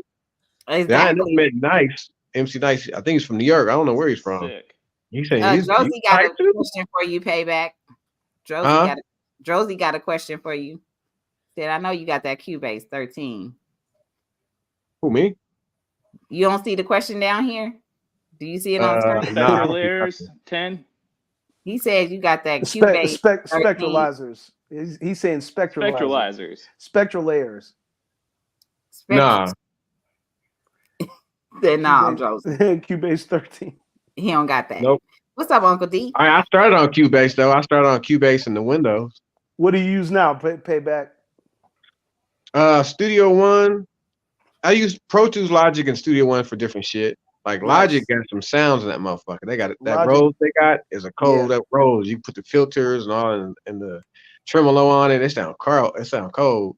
Yeah. And then Pro Tools is cool, but Studio One is one less step to do something in Studio One than it is to do in Pro Tools. Said, take them shades off, old man. I tell you what, that's one of the ones that I consider a very easy. When I do studio consultations, and when I do studio consultations, the studio program that I put everybody on is Studio One. Yeah. I mean, it's just like you can do beats in there, you can do whatever in there, but you can do whatever in there. But you're right; it's a step. It is a step that they cut a corner and made it easy. Exactly. Yep. Click, click, boom, done. Done. Click, just click. You know, you're just like, damn, it fucks with your workflow. It does. Yeah, so I started with Logic and I had my laptop. So when I got my desktop, it was like, okay, what program? JPad was like, Studio One probably worked best. Set that thing up. We've been mashing ever since. And it's all about teamwork, like we was talking about earlier, with it being the third day of Kwanzaa. Teamwork and unity with the community, right? So everybody comes together and show each other the next program. How did you guys find out about the next program in music? Who was the first person to introduce you guys to the next level once you started producing? You said he started in the Windows. I'm gonna say with myself, I started with a cheap program called Magic, and that program was horrible. I'm not even gonna front. But when I had my record deal with Hollywood Records in 2003, I was introduced to Acid Pro, and Acid Pro is what actually taught me how to use like the Windows, Cubase, because I started jumping backwards and forth from Acid Pro to that. But I use Sonar now, and I was always jumping backwards and forth. But my knowledge on Acid Pro really showed me how to use, because Acid Pro has a piece of every program that's out there except for Pro Tools. It's a little different than Pro Tools, but that's how I was able to learn different stuff and going to different studios and try to look over the engineer, you know, see what he doing, because they really wasn't telling nobody no tricks. They don't. They'd be like, "Oh, what you doing there? What plugin is that?" So I had to actually learn like the hard way to like what plugins do this. You know, I know engineers really don't like to say what plugins they use, but I use Waves. Waves is my best friend. I'm not gonna go nowhere from it. So absolutely. I'm right back behind KY's. My very first software, my very first teacher that really opened up my eyes to computer-based production. Because before then I was on a Tascam. You know what I mean? I was on the Tascam and I had an Akai reel-to-reel. But once I got to computer-based, it was Acid Pro. And I still use Acid Pro to this day. Yep. I still use it to this day. I actually own the latest version of Acid Pro because I always go back to my home base. You know what I mean? Because that's what taught me the foundationary skills that I know now. It's a great software. For those who don't know about Acid Pro, it was a great software. It was kind of like ahead of its time a little bit because it taught you a lot about how music was getting ready to go when you started having computers. But that did teach me the other softwares, and then I got the desire to learn everything. So every software that you guys have talked about, I've used every last one of them. I've gotten familiar with all of them because you never know. You might be in a studio, just like KY said, you might be in a studio where the native software is, Logic, or where the native software is Cubase or any other DAW, and you can't really use it as an excuse to not be productive.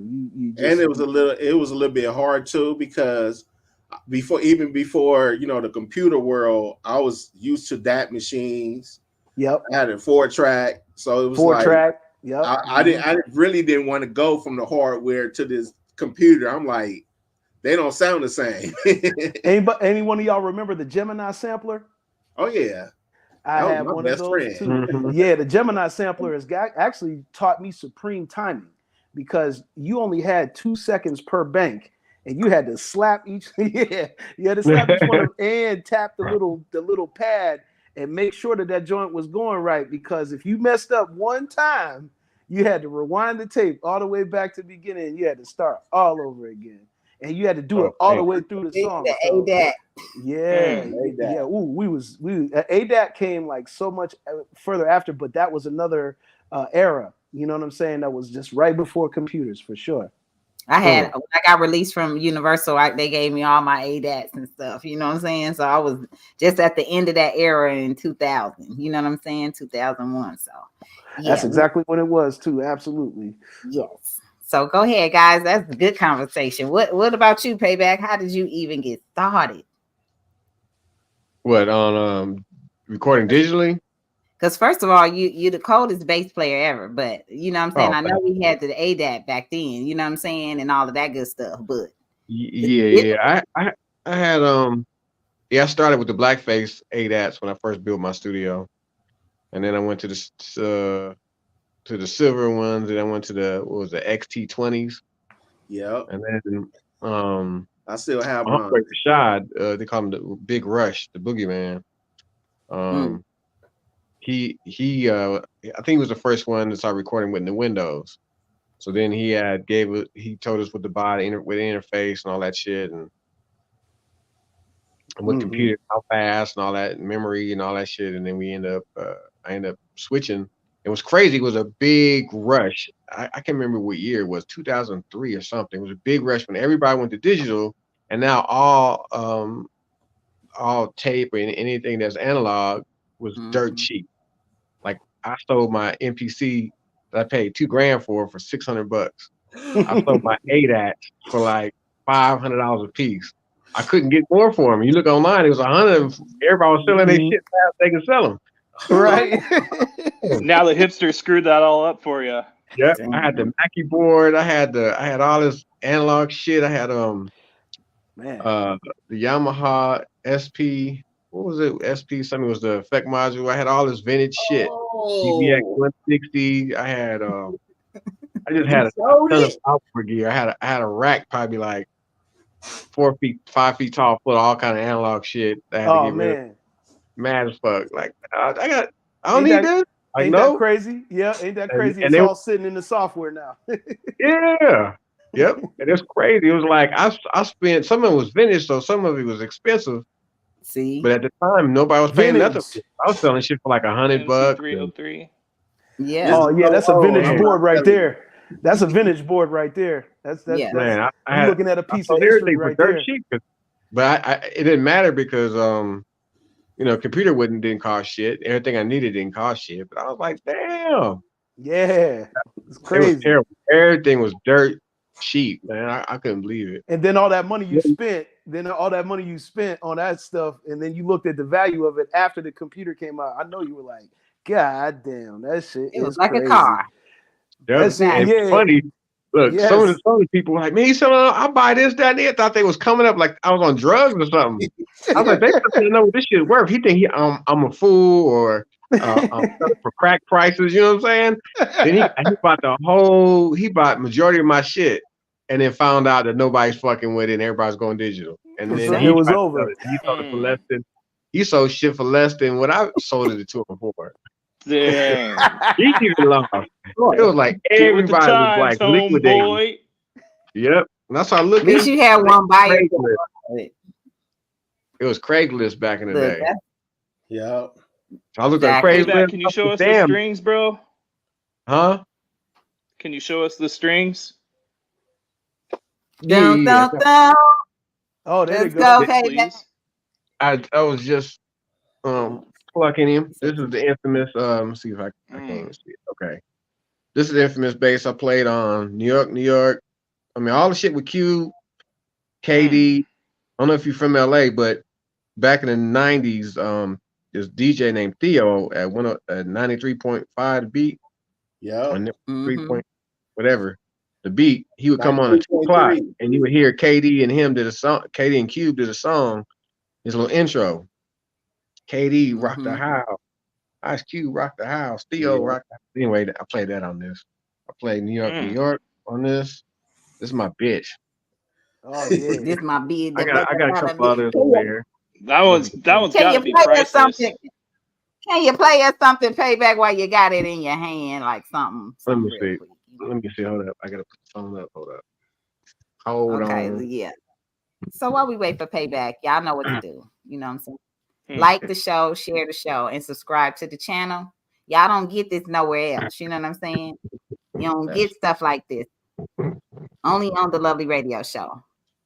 You know how we do it. They talking about requests and stuff. They talking about play a bar. That you know how we do it. You know how we do it. Oh.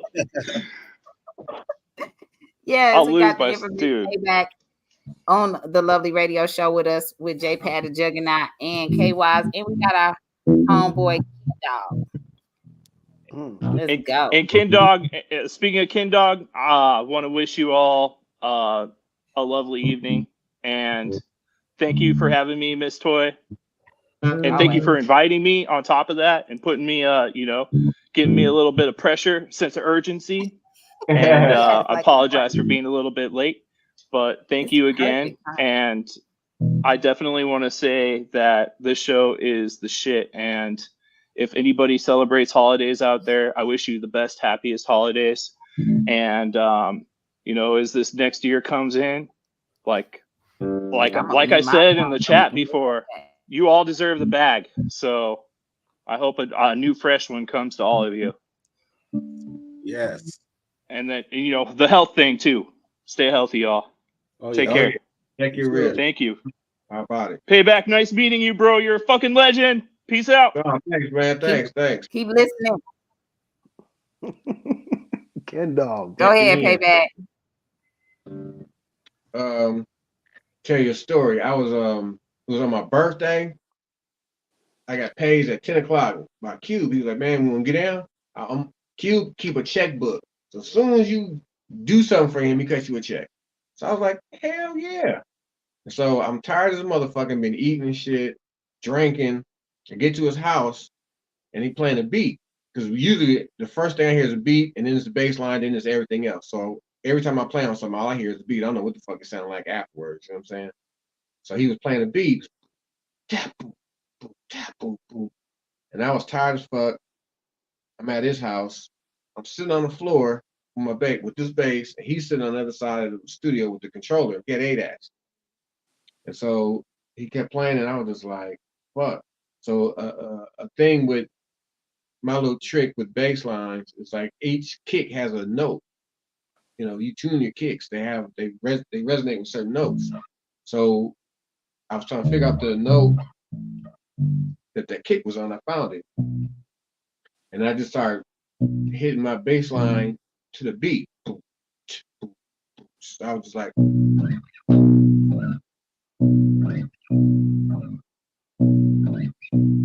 that nigga was like, damn, that's tight. Keep playing that shit. I was just like, all right. And then he recorded it. I was like, nigga, I ain't finna say I played that one note in that goddamn song. Y'all there? Yeah. Okay. Yeah, we hear Payback. You know what I'm saying? That one motherfucker. No, I said, no, keep playing that shit. So I just started going through the scales.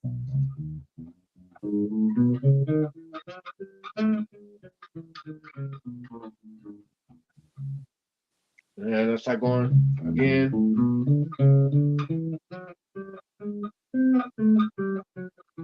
Some said, do that to the beat.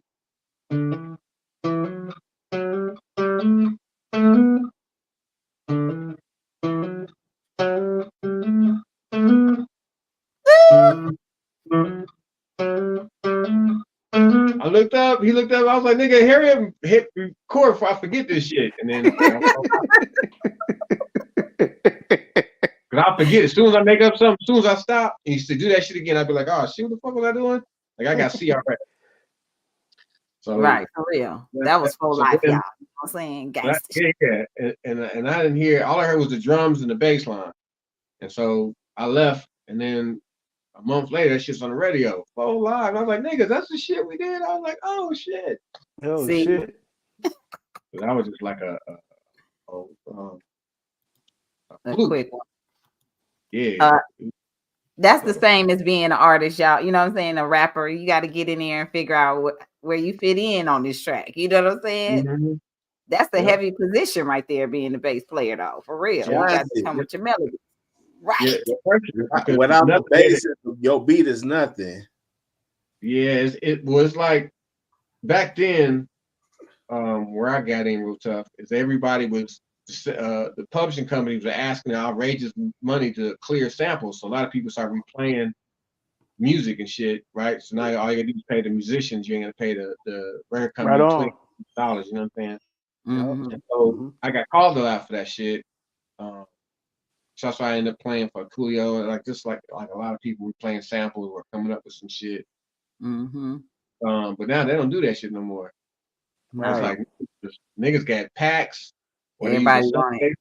It's rare as motherfucker. Niggas like, hey, Payback, can you play bass on this shit?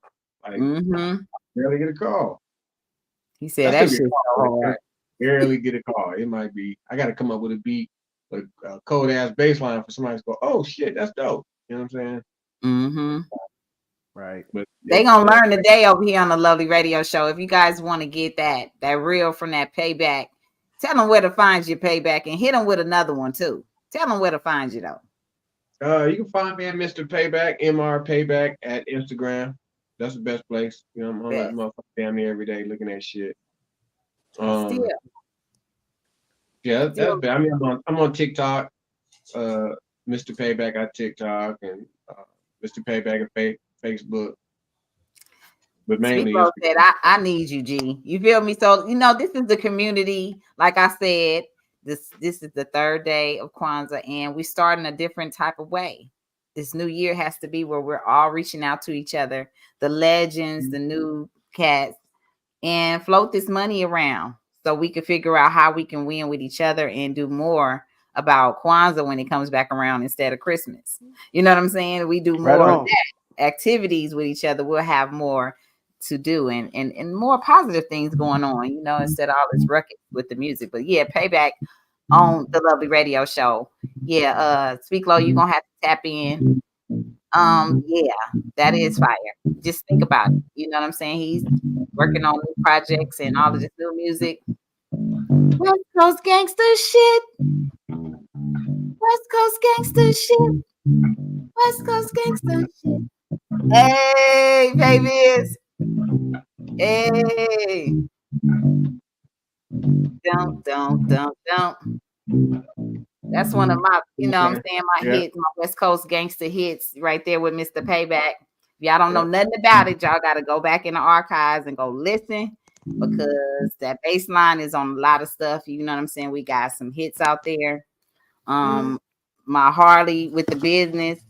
When he talking about his TV show, the reality show with the bikes, tricking bikes and all of that. Payback come with all of the classic stuff. So y'all be out on lookout for real. When y'all got somebody, an investor that want to invest in bikes and all of that kind of stuff, y'all hit us up. We got somebody who got the plan already. All they got to do is come with the money.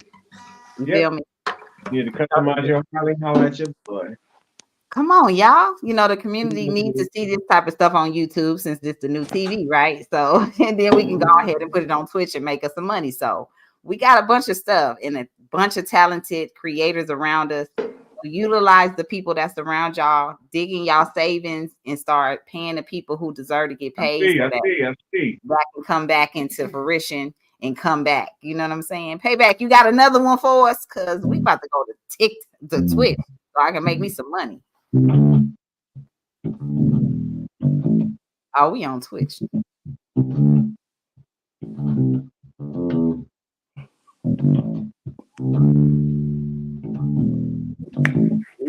New York. Yeah. Oh yeah. That. But you know what? That beat was originally for a St. Ives commercial that Biggie wrote to and laid it and did a commercial and everything. Wow. Yeah. If you go to YouTube and type in Notorious B.I.G. and then St. Ives, ST. IDES. It'll come up. That beat somehow Bad Boy or somebody didn't approve of it, and so then Corrupt heard that beat and was like, "Oh, I want that shit," and then got Snoop on it. And that's how that came together. See, history. Yep. Y'all So I learned a technically play bass for, you know what I'm saying? Biggie rapped over one of my bass lines, you know what I'm saying? basically. Yep. I've seen this the St. Ides commercial actually. Yeah, that definitely is true. Yeah. Back in the day when they was promoting that in through hip hop, and they still do it to this day. Y'all always see Oh, some hip hip hop's and everything, man. hop promoting all kind of alcohol. You say, I remember that St. Ides ad. Yeah, that was classic shit right there, Randy Watts.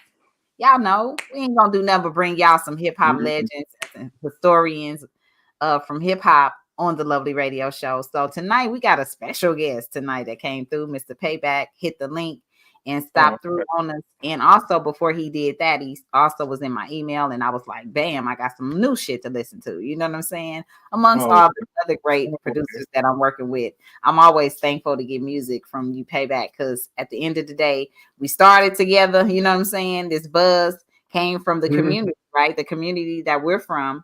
The hottest artist that you were working with called me in, and that let me know that I was doing a great job out in the field, right? Because without your community and your people, you know, your loved ones in your neighborhood letting you know that you're doing a great job, you really don't know if you're doing great or not. You can love yourself all you want, but unless somebody giving you some feedback and, you know, introducing you to the hottest producers and the next artist and the next artist, you don't know. Okay. So I got introduced from the community, and I just want the community to get back the way we were, if we can, some kind of way, and start that again and networking with one another. If you need connections, I have the producers. I'm introducing them to y'all just like this, right? All y'all got to do is go in and show them love by paying their fees, and you know, y'all start working. He said, what's your favorite song that you played on Payback? Favorite song? I can't even think of the damn bass line, but it's Chicken Hop for Mac 10 on his first record. Wow. I played on damn near any bass line you hear on Mac 10's first record I played on, but Chicken Hop. Wow. No problem, Josie. I appreciate you. I forgot the hell it was funky as a motherfucker. And I was like, that's probably my funkiest bass line. But the most popular bass line is probably New York, New York. Everybody know that song. Mm-hmm. When they did the LA, you know what I'm saying? Yeah, they well, whatever song you get paid for the most, you feel me? That's the song I would love. You know what I'm saying? Like, Yeah. But you know, I mean, some of you, I mean, West Coast Gangsta hit that was one of my favorite bass lines. We could do that live anywhere. We have done that anywhere. live. Yep, anywhere. yeah, Like, you my bass and you rapping. That shit going to go hard. Yeah, that's I how ain't just cold. saying it because I'm on Lovely Radio. You know what No, I'm saying? for real, that's one of them ones. Like West Coast Gangsta. I could perform that anywhere in the beach. We was live somewhere doing a whole nother video and we did that shit. You know what I'm saying? Yep. So I already know. Anytime Payback on stage and we got a live band, it's 9 times out of 9 we getting into some other shit. You know what I'm saying? We getting into some other gangster shit live because it's a rare moment. You know what I'm saying? Like I said, Payback invited me into These Nuts rock band featuring Miss Toy, and we've done shows together. And it's time to get back out there and just do other things. You know what I'm saying? He said Payback played the bass to my teenage years. Okay, for real. That's a fact.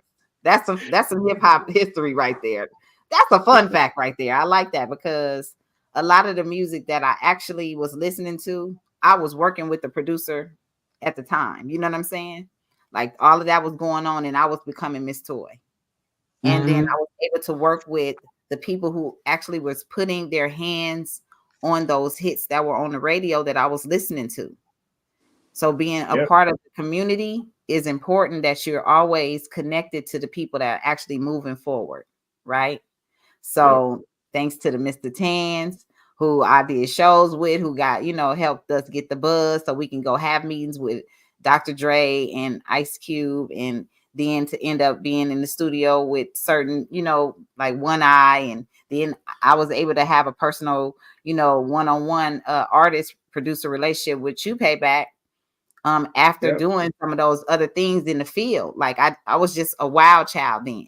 I didn't have a producer until I got to you. So thank you, Inglewood, Okay. for making sure that y'all took care of Payback. You So when did I it. got to him, yeah, no, for real. When I got to Payback, y'all motherfuckers start asking us, why y'all don't give me tracks like Miss Toy Payback? Like y'all start Yeah, complaining and crying. You know what I'm saying? they ain't that tight. You He said, working ain't that harder than everybody in Inglewood. I said that they can come holler at me, Mr. Payback. You know what I'm saying? You got a problem? I'm just calling how it is. You gonna dig? Toy yeah, go hard. Toy go on the spot. Toy is an MC to the fullest. She can to the deliver fullest. soft, hard, in the middle. She can be funny. She can be serious. She can write the hook and have a girl sing it. You know what I'm saying? Like she's like Wonder Woman or some shit in the studio. Said some shit. Look, A when lot of y'all these gotta rappers tell me to have, be nice sometimes, y'all be like, well, calm it down a little bit. I'll be like, okay, let me do it. yep. She ain't got no ghostwriters. She ain't got none of that shit. She write what she write. You hear her bust something, she wrote that shit. You go, Period. God damn, that was hard. She wrote that shit. With Ain't no any reggae. ghostwriter. She don't need to go home. She don't know. She'll write on the spot if need be. Boom, and kill it. Rajma said, have you played with any reggae musicians out the West? Speak Reggae. low. He ain't telling you I, nothing but facts. You know what I'm saying? I did, and I'm gonna get in trouble because I can't think of that goddamn name. When you was working with Cavi, or was it an artist when you was working with No, them? before that, it was in the '90s. Okay, before that. Is it did you work with the guy that have the Earl's Wieners? What's his name? Yeah, Don Jaguar. Yeah. That's He what I'm did like. Let's Wicked. get to it. He did Wicked for Ice Cube. The Wicked, up and down the Wicked. So he did a Yeah. whole album on Priority. I don't know what happened. I don't know what happened to it. Right. But they doing I played great. bass for Earl's him, Wieners. but Earl's that's not what I was thinking about. Was him? Oh, Sula.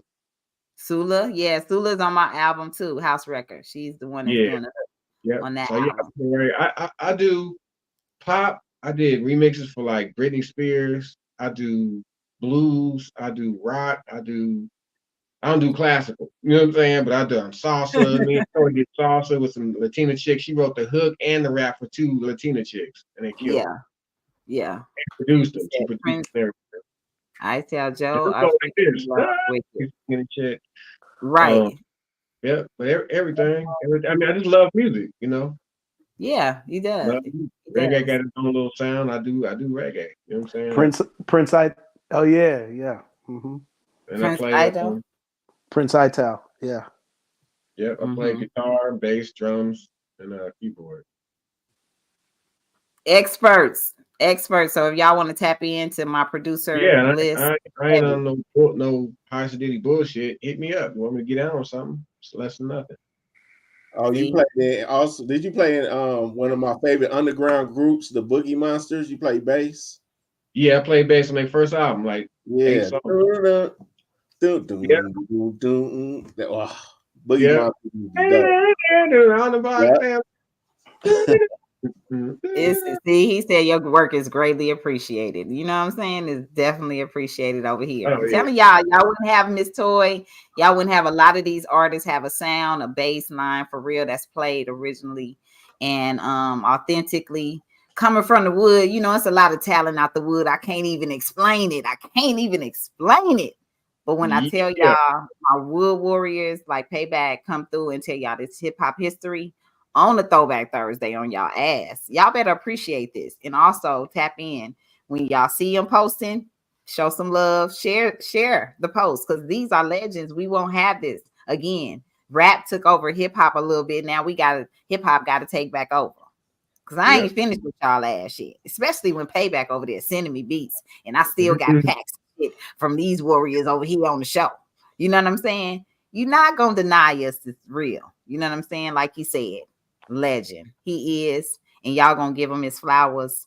And as usual, the Lovey Radio Show got a great producer talk out of this, and the conversation tonight has been wonderful.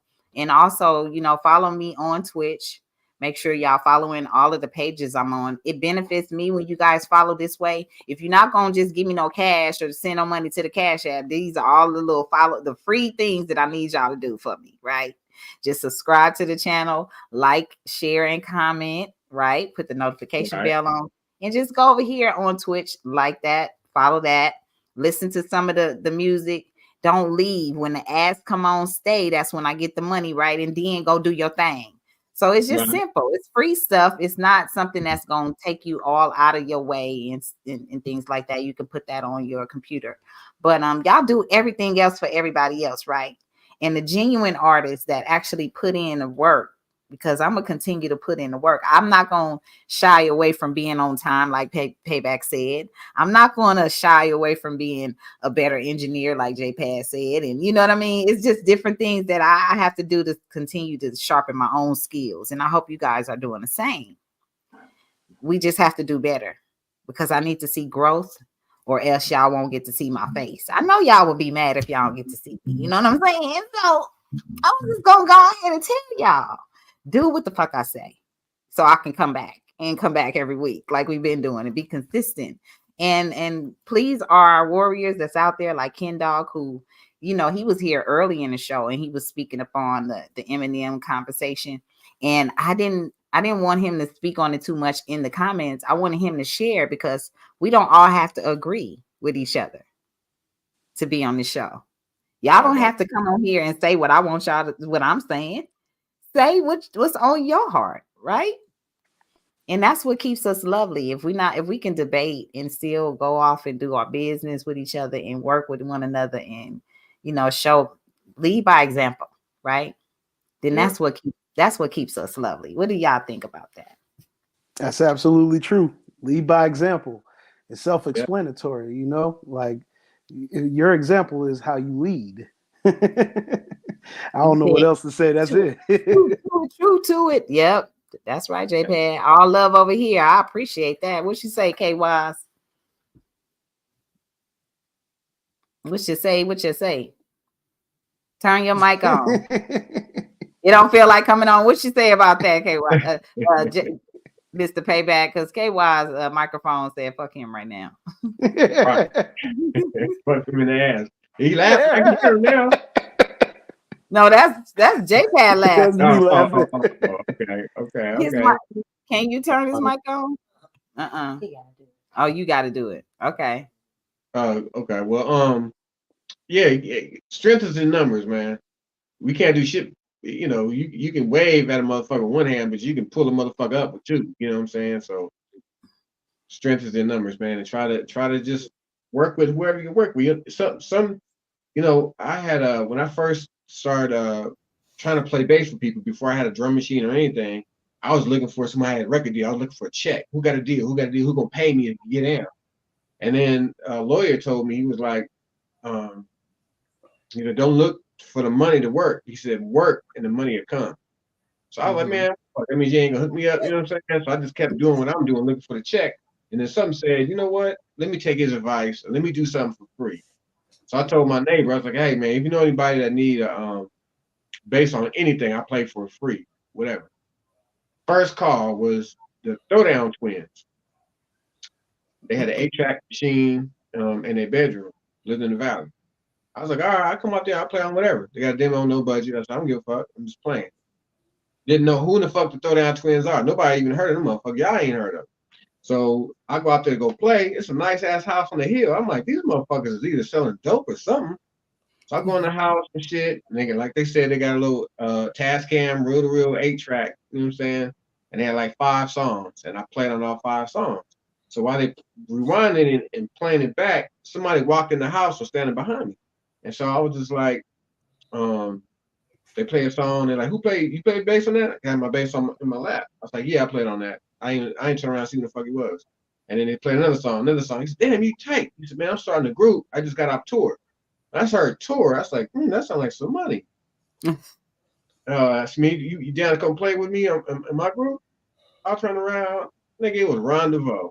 I was like, hell yeah, my group. Like BBD. I was like, nigga, hell yeah. And then that led to went from that free shit to a paid gig. The engineer was my older brother's friend, and he knew I played bass, but he knew I can get down. And so he engineered the session. He was like, yo, I'm gonna call you, man. So everybody asked me for a bass player. I don't know nobody. Now I know somebody. If I call you, you know what I'm saying, nigga, shut the fuck up to be playing with me. I was like, all right, I ain't gonna play with you, nigga. The next call from him, nigga, was Ice Cube. And so working and just working. You don't know what can lead to what, man. Just get down. You love what you do, go ahead and do it. Don't trip. I don't trip on a whole lot of people. They be like, man, I only got so much to pay. Can you play bass on something? And then boom, I play bass on it. I play bass on Coolio's demo. He had no deal. He left Dub C the Mad Circle and they're in the garage with it. All right. I just went away to Carson and played bass on a whole bunch of songs. Then he got a deal. And then I got paid for the song. So just working with everybody. Any of y'all need a bass line, just hit me up. I'm just an email away. Just email me the beat. I'll lay a bass and send you back a stem.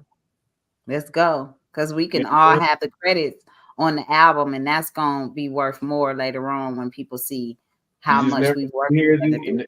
Yep, you never know who hears it, or it can lead into something. You know what I'm saying? So I don't ever trip. Like there's a brother named Key Cali. He's all on Instagram.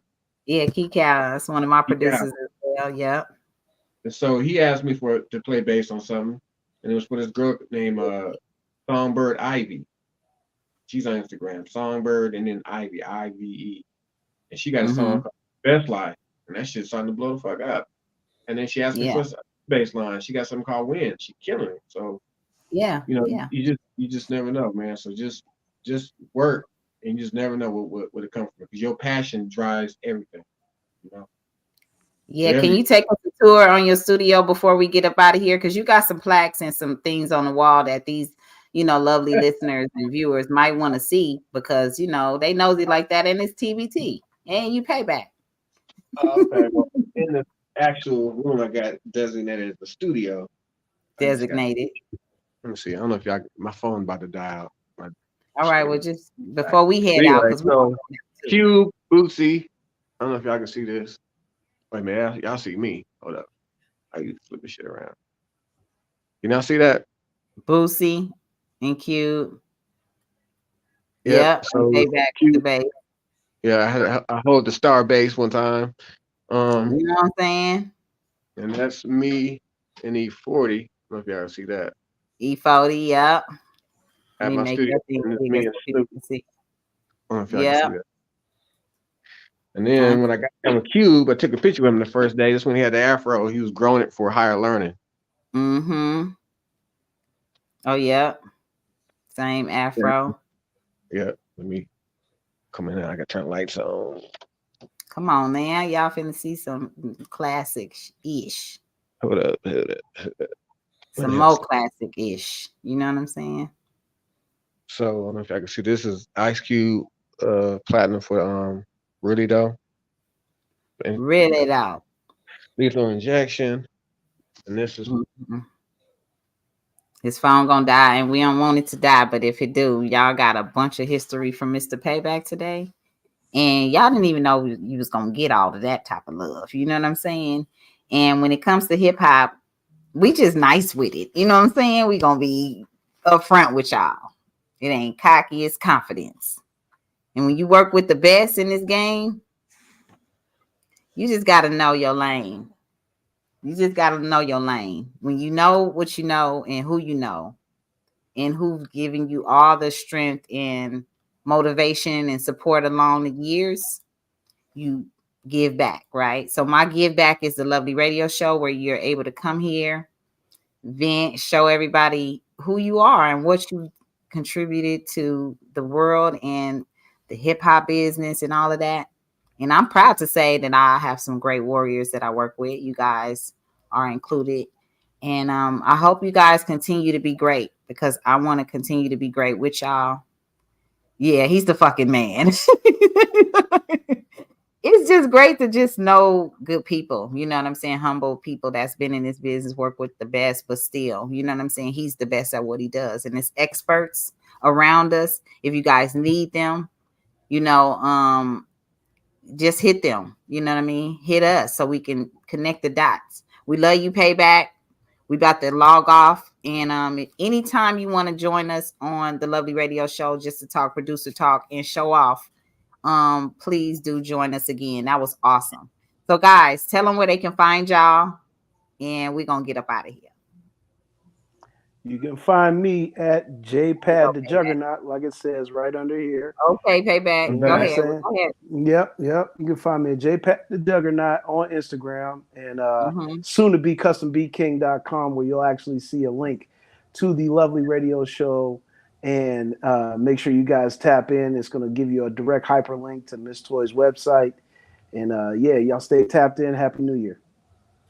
Oh boy. Payback. You back? Yeah.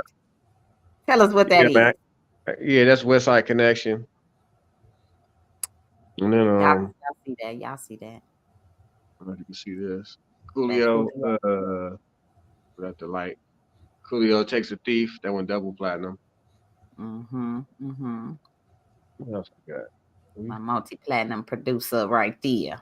Oh, and then bootlegs and B-sides. Okay. That's another one. I got a Dog Pound one, a Snoop, The Godfather. I remember that. And what's that movie called? Rhyme and Reason. I got Yeah. Right down. West Side Connection is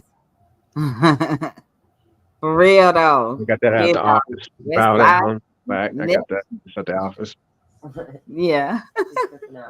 I know, Ken Dog, you wasn't ready for that, huh? You didn't know this type of show was going on the Lovely Radio. This is why you like us so much, because you find out something new every week. Payback, thank you for taking us on a tour. And you know, the studio spot is definitely still open for business. Where it goes down. You know,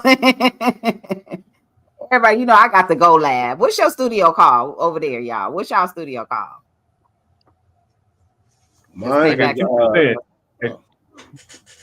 Well, we know when you die, we about to get up out of here. But yeah, we love you, Payback. I love y'all, all y'all. Nice meeting y'all. You know what I'm saying? Y'all some bad motherfuckers. You know what I'm saying? Salute. It's my privilege to be in the company of great. Studio spot with Mr. Payback. I said they need to tap in with Mr. Payback, get to the studio spot, make them hits, get them bass lines. Yeah. Tap in, Mr. Payback. Oh. Tap into Mr. Payback on IG.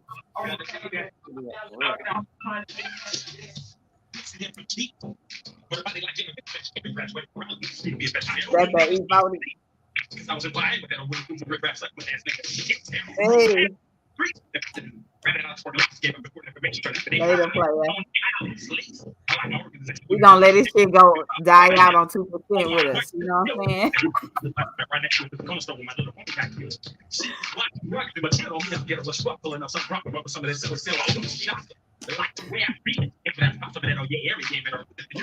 know what I'm saying? A little something. Little something. Stay tuned. We got some new music. Also, we dropping in 2024, me and Mr. Payback. So yeah, y'all stay tuned. Tap in. KY's, tell them where they can find you. We can get y'all can find me right there on the screen, KWAZ 5000 on Instagram. Yep. Y'all can find me, MissToyMusic.com. That'll take you everywhere you need to be. If you're on IG, if you're on Twitter, Twitch, whatever it is, I'm right there on MissToyMusic.com. When you tap in over there, you also contribute to donating to the cause. You know what I'm saying? So make sure y'all doing all the free stuff, because it also helps me continue to grow and keep the lights on, you know? So that part. Independent artists, you know what to do. Submit your music to the Lovely Radio Show. If you own your music, if you're a producer and you own your music, go to MissToyMusic.com, submit your bio and your link, and let's get to work. I'm going to put your music in rotation for a week. And after a week, if I don't see you sharing it, supporting the show, it's out of there. Bye. It's out of there. Peace, Payback. All right, y'all, get ready for the polls. We out too. You know what I'm saying? Peace.